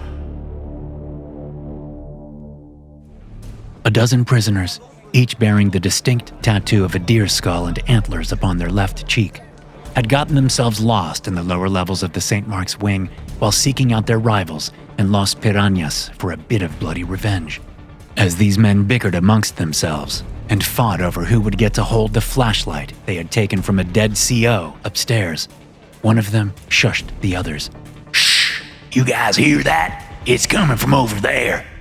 They went quiet, and sure enough, the sound of a scuffle in a nearby corridor reached their ears. It sounded like a few guys were laughing and trying to force a door open, and there was another noise. "Is that crying? Who's there crying like a little bitch?" "I think the solitary unit's down that way, so you know who it probably is. That Russian kid, Volkov. Heh, they're gonna rip that sissy into little pieces." This elicited amused chuckles from the group, though their merriment was cut short when the man holding the flashlight suddenly gasped and aimed the beam at the hall behind them. The gangsters spun, holding up their makeshift weapons as a lone figure approached from the darkness, walking casually forward. "Who the hell are you?" The figure halted. He was tall and thin, his arms crossed behind his back, his face downcast. "Jasper David Wraith." The gang shifted on their feet, tightening their ranks and casting one another worried glances. "And what gang are you with, Name your allegiance." Jasper smiled and, spreading his arms, revealed a knife in one hand and the cleaver in the other. "I just did." The Sundown slasher darted forward, moving so fast that in the time it took to blink, he had stabbed one man through the throat and slashed another across the stomach. Someone lunged, grunting, as they swung a club at their attacker, but Jasper lurched sideways, their weapon whipping by his face, and severed the man's arm with the flick of the cleaver. The gangster with the flashlight tripped in his rush to escape the carnage, and the flashlight clattered to the floor, where it was kicked by many feet as the inmates panicked. Some tried to fight, some tried to flee, others froze in place. On the corridor walls, the flickering shadows cast by the wildly spinning flashlight showed bodies in motion, clubs and shivs flying from their hands as they died, hands flying from arms too, and a few heads rolling off their shoulders. At last, a final streak of blood splashed upon the dusty floor, and the screaming died away. Jasper straightened up. His shadow from the flashlight was huge on the wall behind him. He was panting a little, but hey, he was out of practice. "All clear," he said to the darkness. A beam of light clicked on and came toward him. Yara, holding her rifle, then Smasher, then Nikki. "Nice work," said Yara. "How do you feel?" Jasper considered the question. "Like myself." He turned and looked toward the adjacent hall. Yara did too, aiming her gun so that its beam illuminated the words "Solitary Confinement Unit" above the passage, from which there wafted the odors of rotten flesh and sewage. Jasper found the smell stomach-churning and a little nostalgic. "Keep watch," Yara told him. "I'll be right back." And she moved determinedly into the rank passageway. Jasper watched her disappear down the hall, then turned in place. These lower levels seemed to be empty for now, but through the ceiling overhead, the sound of battle was getting louder by the minute. Glancing over at his fellow Trinity members, he saw that old Nicky was trying to get to one of the bodies on the floor. Smasher was pinching the back of his straitjacket to hold him back. "Why aren't you guys helping more?" Jasper asked them. Smasher shrugged, then pantomimed, breaking down a door with one hand. Yeah, said Jasper, rolling his eyes, but it was hard to be mad. His heart was still racing in his chest, adrenaline coursing through every vein like an electric surge. His skin itched with the urge to move on, to get to the next fight, to face the next foe. Gunfire sounded from the solitary unit. Interesting. That was probably just Yara taking out a few random psychos. But he did wonder, briefly, and without much hope, if she had just shot her brother instead. The thought made him happy. What if that had been Yara's plan all along? To avenge Jasper's tumble over that railing, to cut her last tie to her old life, to the life she had led before she met him, before he showed her the way of the slasher, and the two of them had shared the joy of the slaughter. Was tonight's bloodshed reminding Yara of that fateful day? That's what it was doing to Jasper. He could suddenly recall all these little details he had forgotten about. Picking her up in the park, stabbing her Aunt Zoya through the brain, watching Yara shoot her cousin, what's-his-name, Pasha or Masha or something, as he sat on a toilet. Jasper had been so proud of her. And, sure, at the end of the night, they had tried to murder each other. But up until that moment, until she revealed the depth of her deceit and shot Jasper in the stomach, well, it really had been a beautiful day. The best of his life. His musings were cut short as footsteps sounded from the hall. Turning, he watched the little light on Yara's assault rifle rocking back and forth as it came nearer, until, feeling his guts clench, Jasper saw that Yara was not alone, but supporting an unsteady prisoner at her side. As they came closer, Jasper tilted his head, examining Carrill Volkov. He had considered the possibility that Carrill would attack Jasper when he saw him, but any worry of that now vanished from Jasper's mind. The inmate who Yara now held upright looked almost nothing like the one who had been so cocky and aggressive on the balcony that day. This man was little more than a skeleton in a filthy jumpsuit, his eyes sunken, his arms shaking. "He's gonna pass out! Help me!" Yara grunted, struggling to keep Carrill on his feet. Jasper didn't move, but Smasher stomped over, bending to fit his bulk under the low ceiling, and scooped the frail figure of Carrill Volkov into his giant arms to carry him. "Come on!" Yara barked, turning and hurrying back the way they had come. "We are leaving this fucking place, right now!" Jasper grinned, wiping his blades against his jumpsuit as he followed her. They ascended the stairs in a tight group, as from up ahead, the sounds of a vicious battle echoed through the prison halls, calling to him.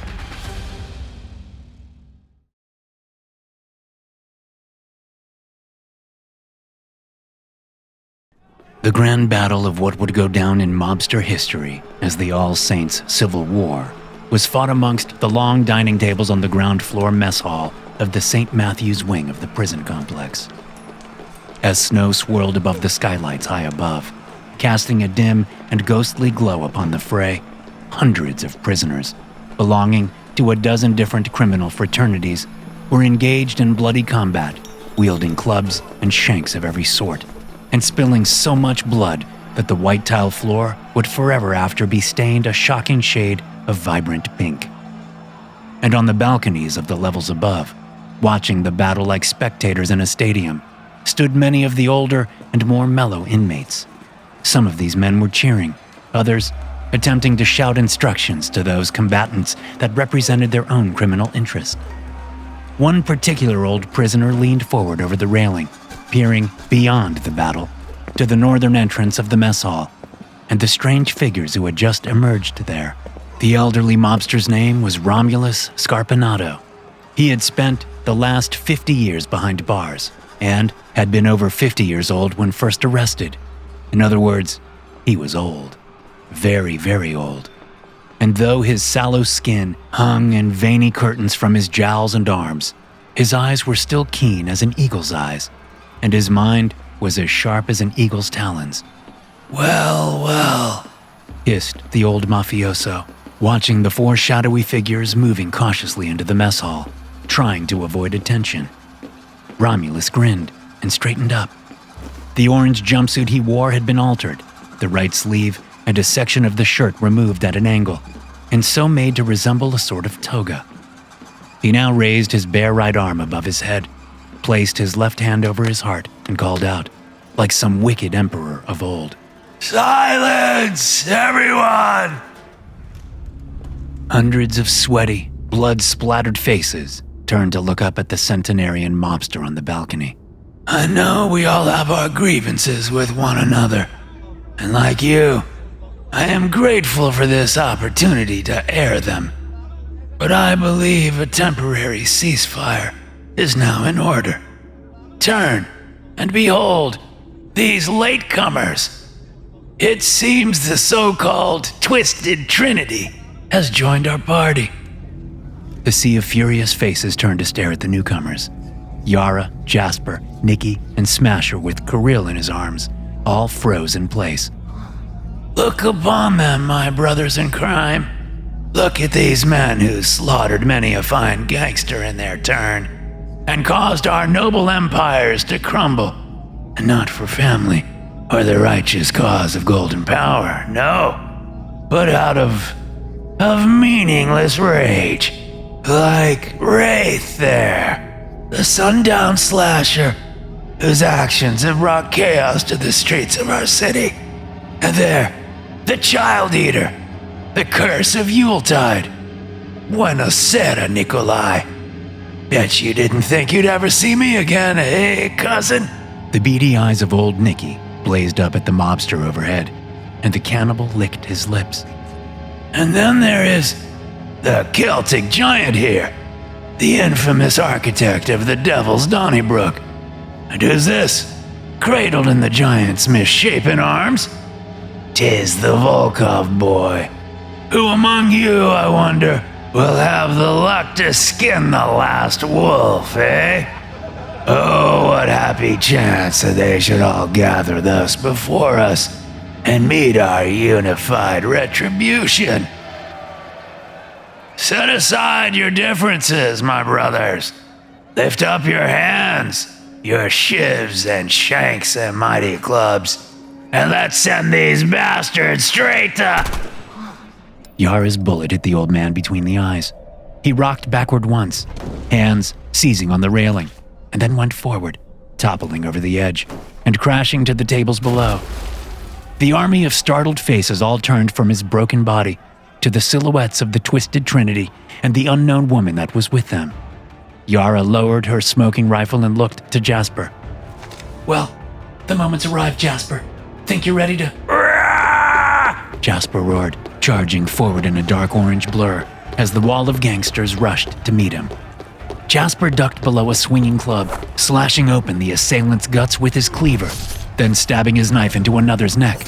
Behind him, Yara opened fire, her rifle lighting up the room in brilliant flashes as Jasper threw himself further into the fray, his arms a hurricane of furious motion. You are all made, Jasper grunted, cleaving a muscular arm in two.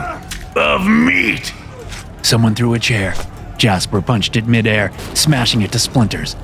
And I! Spinning as a shiv stabbed at his chest, Jasper swung his cleaver into that attacker's ribcage. Am the butcher. He slashed the cleaver downward, carving open the belly and spilling organs to the floor. Prisoners came at him from every side. Jasper turned in place, meeting them 2 by 2, stabbing, dodging, slicing, kicking, killing. He heard the distinct grunt of Smasher somewhere behind him, and saw, in a flash of Yara's gunfire, a gangster's body flying through the air. Turning to check on his compatriots, Jasper found his view blocked by the bodies all around him, and he cleaved off someone's head to get a better view. He glimpsed Yara, turning to fire at 2 inmates rushing toward her, but nothing happened when she pulled the trigger. She was out. Jasper bolted forward, knocking aside bodies as he pushed through the enemy's ranks toward her. Throwing the knife from his left hand, he watched it spin into the skull of Yara's first attacker, but the second was already on her. She swung her rifle like a club into the foe's face, flipping him backward in a spray of blood and broken teeth. My Yara, he whispered, eyes locked on her shapely silhouette. His ears picked up the whistle of a blade, swinging at him from behind. He ducked and turned as the shiv cut the air. Then, pulling out one of the iron nails in his prison arsenal, he gripped it in a fist, the nail extending out between his middle and ring fingers like a claw, and delivered a bloody uppercut into the attacker's chin. A club struck Jasper in the lower back. He stumbled into a table with a groan, turned, and swung his cleaver, but the club swung to meet it. The weapons met with a clang of sparks, and the cleaver was sent spinning out of Jasper's grasp. no! Jasper screamed as his weapon of choice disappeared into the chaos of bodies.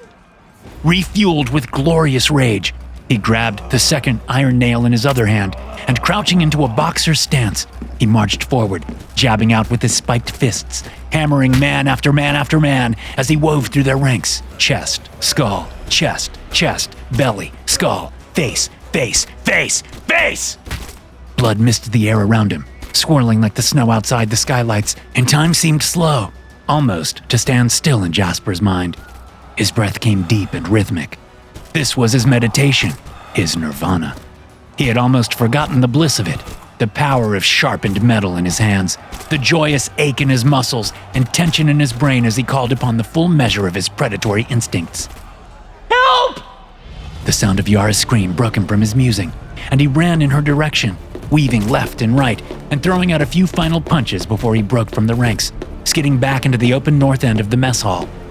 While most of the inmates had focused their attack on him, and some groups had returned to fighting each other, Yara and the others had seen their fair share of action. Bodies were everywhere. Smasher was still holding Carrill against his chest and swaying in place like a tree in the wind, sweeping his great legs and his free arm to swat attackers aside with ease. He couldn't see Nikki, but no doubt that little maniac was enjoying himself somewhere in the shadows. Yara was on her feet, with some sort of spiked club in her hands. She was swinging it in the air as two men advanced on her, one with a knife and the other with, "Hey!" Jasper barked, stomping toward them. "That's mine!" The inmate holding his cleaver looked back at Jasper, his mouth hanging open, just as Jasper flicked his right wrist and shot the nail in that hand expertly into the bastard's gaping mouth. The man dropped, convulsing and vomiting blood, and the cleaver flew from his hands. Jasper caught it, and moving toward Yara's second attacker, swung, slicing the face right off the dude's head. "Having fun?" Yara asked him, breathless and blood-splattered. "Yes, because you're supposed to be getting us out of here." Jasper's mouth tightened into a straight line. "Well, yeah, that's what I'm doing." A pair of feet crashed into Jasper's back and sent him sprawling into Yara. He instinctively threw his arms around her as they fell, their bodies pressed together. The wind was knocked from Yara's lungs, hot breath against Jasper's face as he landed on top of her. Their eyes met in the semi-darkness, 2-1, and so close. Faces pressed together. Jasper felt her presence like fire on his skin. Exhilaration, overstimulation, lust, and hatred all swirled together like a storm. "Look out!" Yara gasped, and he felt her grab his hand by their side, pull the iron nail free from his grasp, and swing her fist above his head.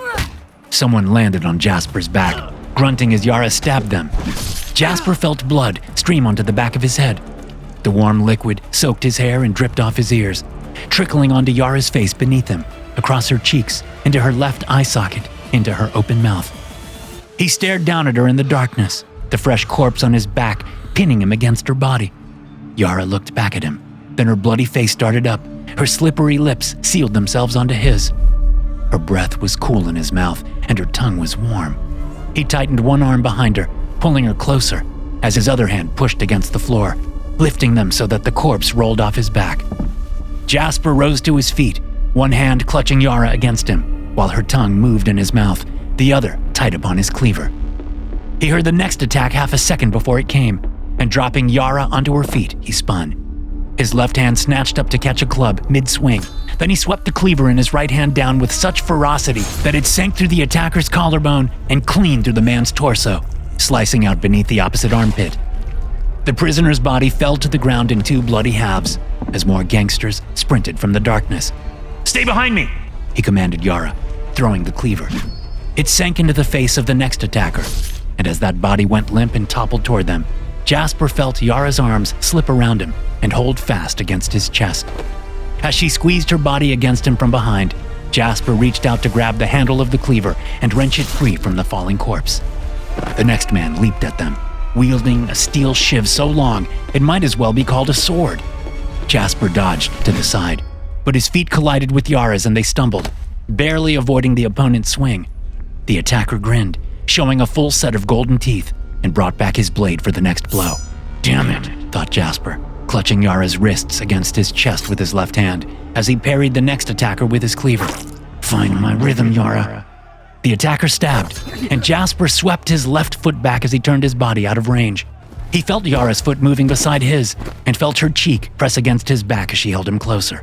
"That's right," He bashed the opponent's blade with his own, a fury of sparks, then lunged with his own attack. Yara lunged with him, their bodies beginning to move in unison. Feel my motion. He swung left, right, down, blades clashing, driving the foe back. Be one with me. And when Jasper kicked out with his right leg, smashing in the inmate's shin, Yara's leg kicked out in sync. Jasper grinned as he delivered the killing blow, a sweeping cut that severed both the enemy's hands. Good girl.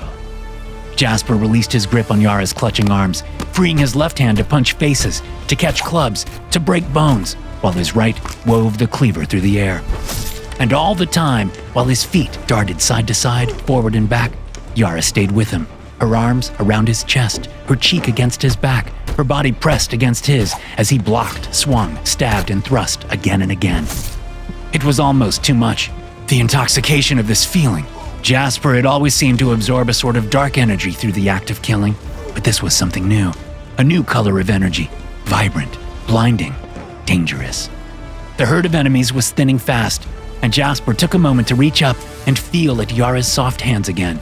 But he instantly regretted this moment of distraction, as it allowed a particularly large and angry inmate to get in close, duck beneath the cleaver, and dive at them.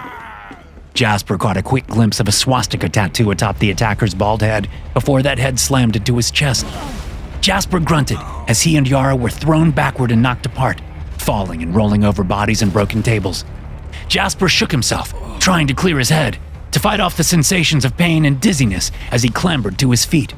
From the darkness, the tattooed skinhead marched forward, grinning. Nazis! I hate these guys! In truth, Jasper wasn't very political, but he always thought it was cool when Indiana Jones said that, and he had never had a fitting chance to quote it before.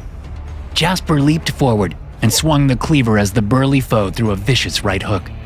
The blade met the fist, and slicing between his meaty knuckles, lodged itself in the man's hand. But this did nothing to perturb the attacker, who, if anything, seemed delighted by the rage the pain brought him. Grinning madly, he punched Jasper with his left fist, sending the Sundown slasher to the floor for a second time. Jasper saw one of his own teeth land in a puddle of blood next to him, then looked up to see the crazed gangster looming over him, both fists raised for a double blow. Out of nowhere, a demented little Santa Claus with a blood-stained beard pounced from the darkness, landing on the Nazi's shoulders, sinking his teeth into the man's meaty left ear. The skinhead howled and stumbled in a circle, clawing with both hands at Nicky's much smaller body. As he pulled the cannibal off him, his ear came off too, spurting blood. God, the fuck? What the hell even are you? You little fucking freak show? Screamed the injured skinhead, throwing Nicky through the air. No. Jasper watched as, from the north end of the room, the huge shape of Dermot Smasher McMurrow rushed into furious action, dropping Carrill onto his feet, launching himself forward in a run, and while catching Nicky in one giant hand, reached out with the other to press his palm against the Nazi's face, wrap his huge fingers around the bald head, and lift the bastard right off the ground. For 1 second, the man hung there, legs kicking and arms flailing. Then the giant flexed his massive fingers against the skull and squeezed his hand into a tight fist. Jasper gasped. The gangster's body, that is, everything from the neck down, dropped limply to the floor. Opening his hand, Smasher flicked it in the air, flinging off gooey strands of blood and brain, shattered bits of skull, and tatters of tattooed skin. In that moment, Jasper David Wraith wished he had been wearing a hat, so that he might now take it off and press it against his chest in reverence. That was one of the most beautiful things I've ever seen, Jasper said under his breath, getting shakily to his feet again. Another inmate had been rushing to attack Jasper, club in hand, but now slid to a stop, looking from the slasher to the smasher standing next to him, to the bloody-mouthed Christmas cannibal sitting in the crook of the giant's arm, chewing on an ear. Then the would-be attacker turned and ran screaming in the opposite direction. Jasper didn't blame the guy. Leaning down to the headless corpse, he pulled his cleaver free from the Nazi's hand, then looked around. He could see the double doors they needed to get to on the south end of the room. Judging by the piled furniture just visible through the door's windows, the guards had barricaded them shut. That was annoying. And there were still about 100 inmates between them and the doors, but that was a lot less than there had been. The enemy seemed to be regrouping, gathering together and overturning tables to make layered barricades. Hey, Jasper said to Smasher, Think you can clear a path for us now? Smasher turned his great, misshapen face to look down at Jasper, and one ginger eyebrow arched on his jutting forehead. What? Smasher tilted his head, eyes squinted. Jasper sighed. Fine. He cleared his throat and added, Please? Smasher grinned and, turning, stomped back over to Carrill and lifted him in his free arm. Then, cradling both men protectively against his chest, the huge man moved to the center of the room and crouched into a runner's start. Jasper looked up to catch Yara's eye and nodded. A rumble issued from Smasher's throat, growing in volume until it was a roar, and sprinting forward, head bowed and swinging, the giant charged. Jasper started running. So did Yara. Meeting in the middle of the room, they turned as one and ran after Smasher. Jasper felt Yara take his hand in hers and squeeze. Hand in hand, they sprinted, following the one-man stampede. Smasher did not slow down as he collided with the barriers, but plowed through them, wreckage and bodies flying off to either side in great waves. Reaching the sealed doors, Smasher bucked, driving his full weight forward with a beastly grunt, and they crashed open. As Smasher stumbled into the hall beyond, groaning and slowing, Jasper saw, in a flash, an armed guard who had been hiding behind the doors get flattened by the tumbling debris. Jasper clambered over the wreckage, looking for the guard's assault rifle, but Yara found it first and, spinning, fired a volley behind them. The survivors of Smasher's charge had come storming after them, but scattered and fell back as Yara's bullets flew. Jasper slammed the double doors shut, grabbed a twisted bar of metal off the floor, and jammed it through the handles. We made it! Panted Yara, running down the hall toward the atrium, Smasher close behind her, now winded and swaying under the weight of both Carrill and Nikki. Wait! Jasper called, running after them. Yara obeyed, sliding to a stop just before the metal detectors at the corner. Jasper came up beside her, scowling. Use your eyes, He hissed. or, your eye. He pointed. The orange-clad legs of several bodies were lying around the corner in the atrium. See? Other prisoners had the idea to make a run for the front doors. So, there's a guard in there, shooting them as they come. Yara nodded. Oh shit, right. Well, how about you distract them, She held up the rifle. while I take them out? Jasper cocked his head. What's the matter? She said. Don't you trust me? She had meant this as a joke, Jasper concluded, and yet, those 4 little words changed something in him. The fiery excitement of the battle diminished inside of him, leaving him cold and numb. Something itched at the back of his mind, an animal instinct, a seed of doubt. Yara had gotten sloppy a few seconds ago, running toward the atrium like that. Getting close to the end had made her reckless. Jasper couldn't let the same thing happen to him. Banging issued from the hall behind him. The gangsters in the mess hall were trying to break through. Jasper grimaced, trying to think. They were running out of time. He had to act. Jasper bent to the ground, reached around the corner, and grabbed the ankle of the nearest corpse, pulling the body of the prisoner toward him. He lifted it up like a shield onto his shoulder. Don't miss, he said to Yara. And he ran, sprinting into the atrium, into the line of fire, half expecting to feel the heat of Yara's bullet in his back. Gunfire did ring out, but from high above the front doors. The wall beside Jasper sparked as bullets struck it, and the body on his shoulder wriggled and splattered blood. But then, another pop of gunfire, followed by silence. Exhaling, Jasper dropped the corpse and turned. Yara was standing in the atrium behind him, her smoking rifle raised toward the dark shape of a guard hiding in the rafters. The guard tipped forward, landing with a thud on the tiled floor, just in front of the front doors of All Saints Prison. They moved and gathered in the center of the dim, corpse-strewn room. Smasher was panting. He set Nikki on his feet and winced as he adjusted the frail body of Carrill, still in his arms. Yara was a mess, bloodied and bruised, her short hair matted and wild, her clothes stained and torn. And yet, motherfucker, she had never looked so beautiful in Jasper's eyes. Nothing had. The group moved forward, marching toward freedom. The double doors had been sealed shut, though only with their usual locks and one loop of chain. Smasher took a deep breath, preparing to deliver that final blow with his tired body, when, to their right, someone released a squeaky gasp of fear. They froze, their faces turning, and saw, peering around the edge of a security door, the pale faces of several armed correctional officers. For a long moment, The two groups stared at each other in silence, and Jasper held his breath, thinking that their escape had failed after all, and that he'd met his end here and now. But then, he remembered what they must look like to these guards. Smasher held up one giant hand and gave them a friendly wave.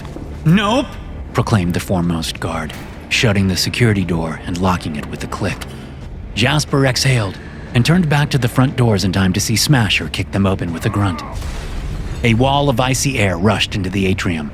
Wind howled around them. The first storm of winter was raging, and Jasper squinted as snowflakes whipped against his cheeks. He watched as Smasher crouched and moved out into the free air, then Nikki. They started down the steep stairs outside, quickly becoming invisible in the swirling snow. Jasper took one step forward, his skin prickling with anxious energy, his animal instincts causing his fist to tighten on the cleaver's handle.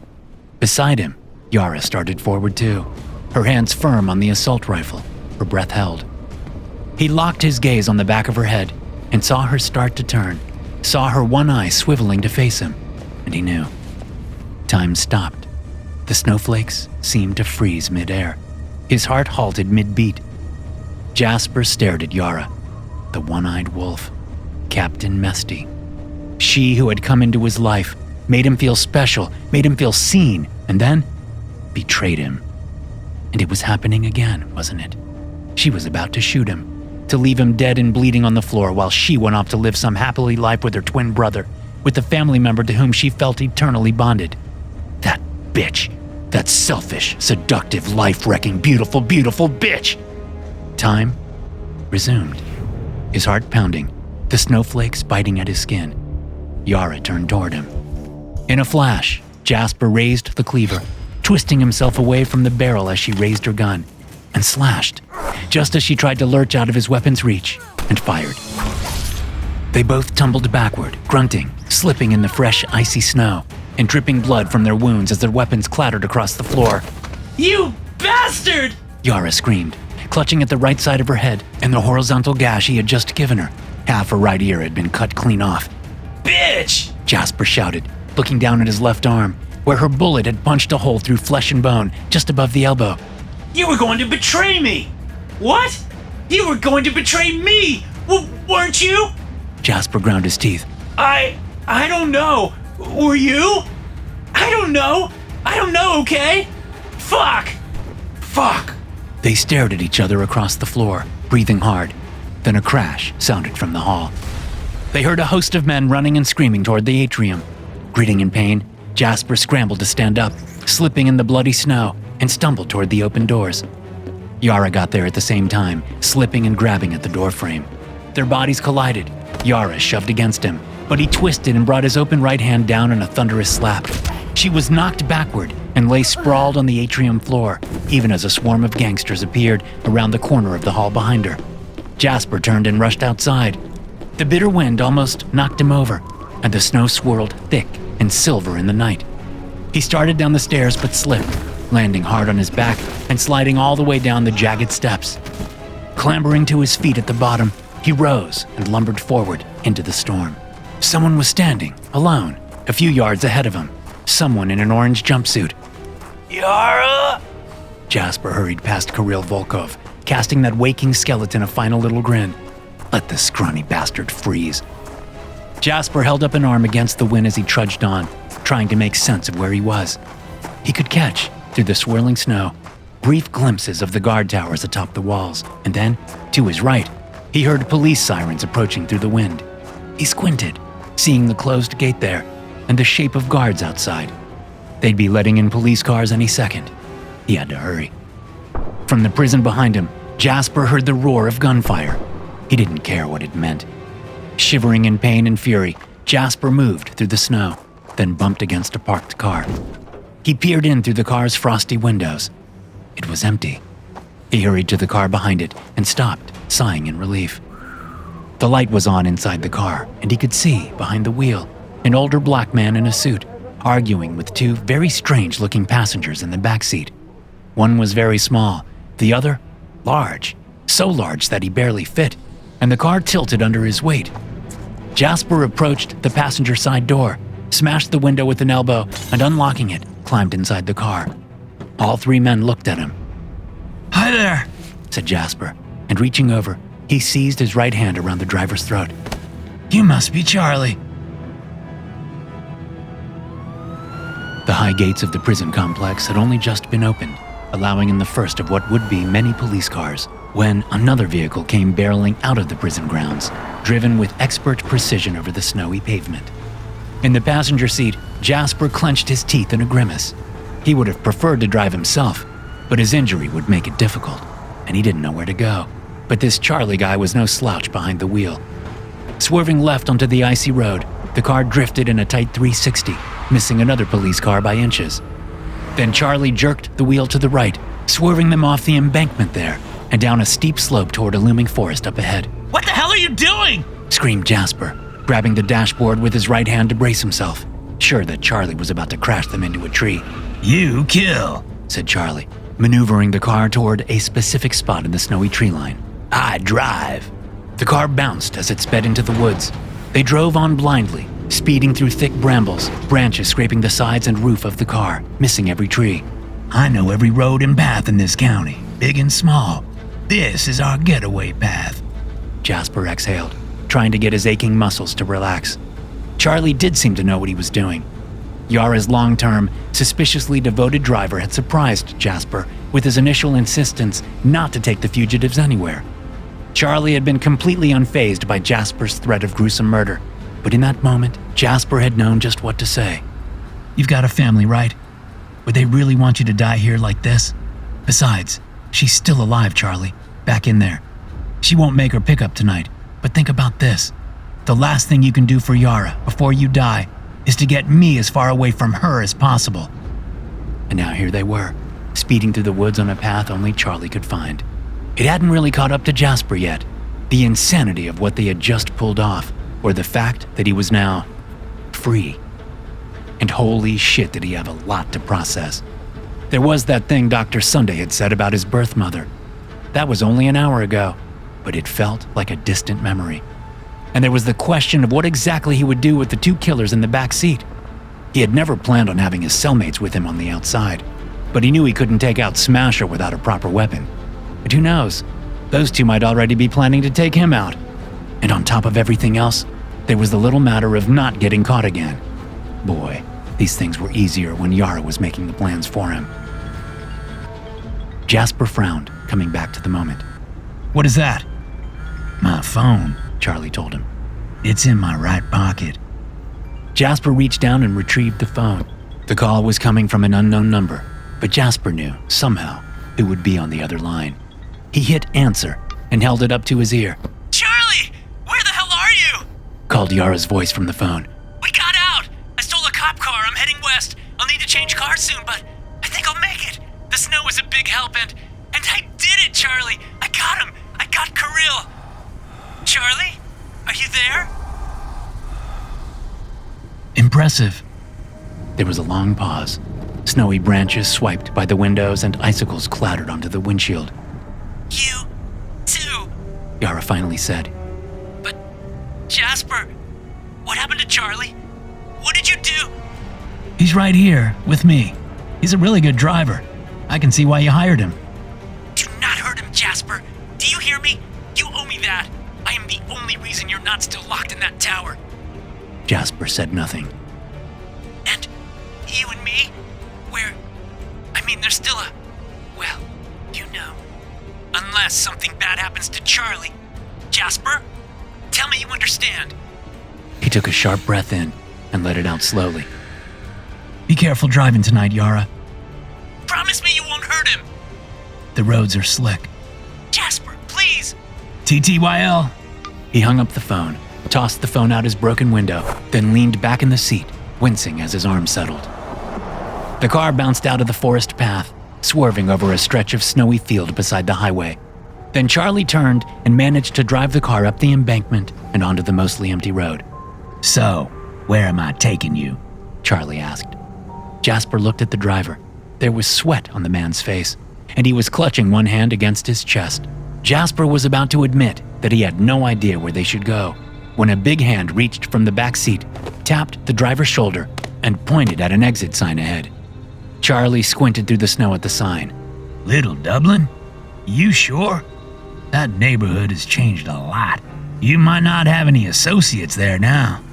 From the shadows in the backseat, Smasher shook his giant head, but held up one huge finger. One? Said Jasper, looking back at him. One what? Answered Smasher in a booming whisper. Jasper shrugged. Okay then, Little Dublin it is. Charlie pulled carefully onto the exit ramp. His face was beginning to twitch. He looked miserable. Cheer up, Charlie. You have the honor of driving the Twisted Trinity tonight. Charlie coughed a humorless laugh.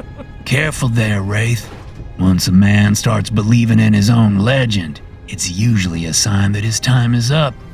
Jasper David Wraith turned and stared out the windshield, at the lines of snow whizzing by in the headlights, like stars in hyperspace. I wouldn't bet on that, he said, his dark eyes glinting like black diamonds. My legend is only just getting started. To hear more stories like this, be sure to hit subscribe and turn notifications on. I'll see you in the next one.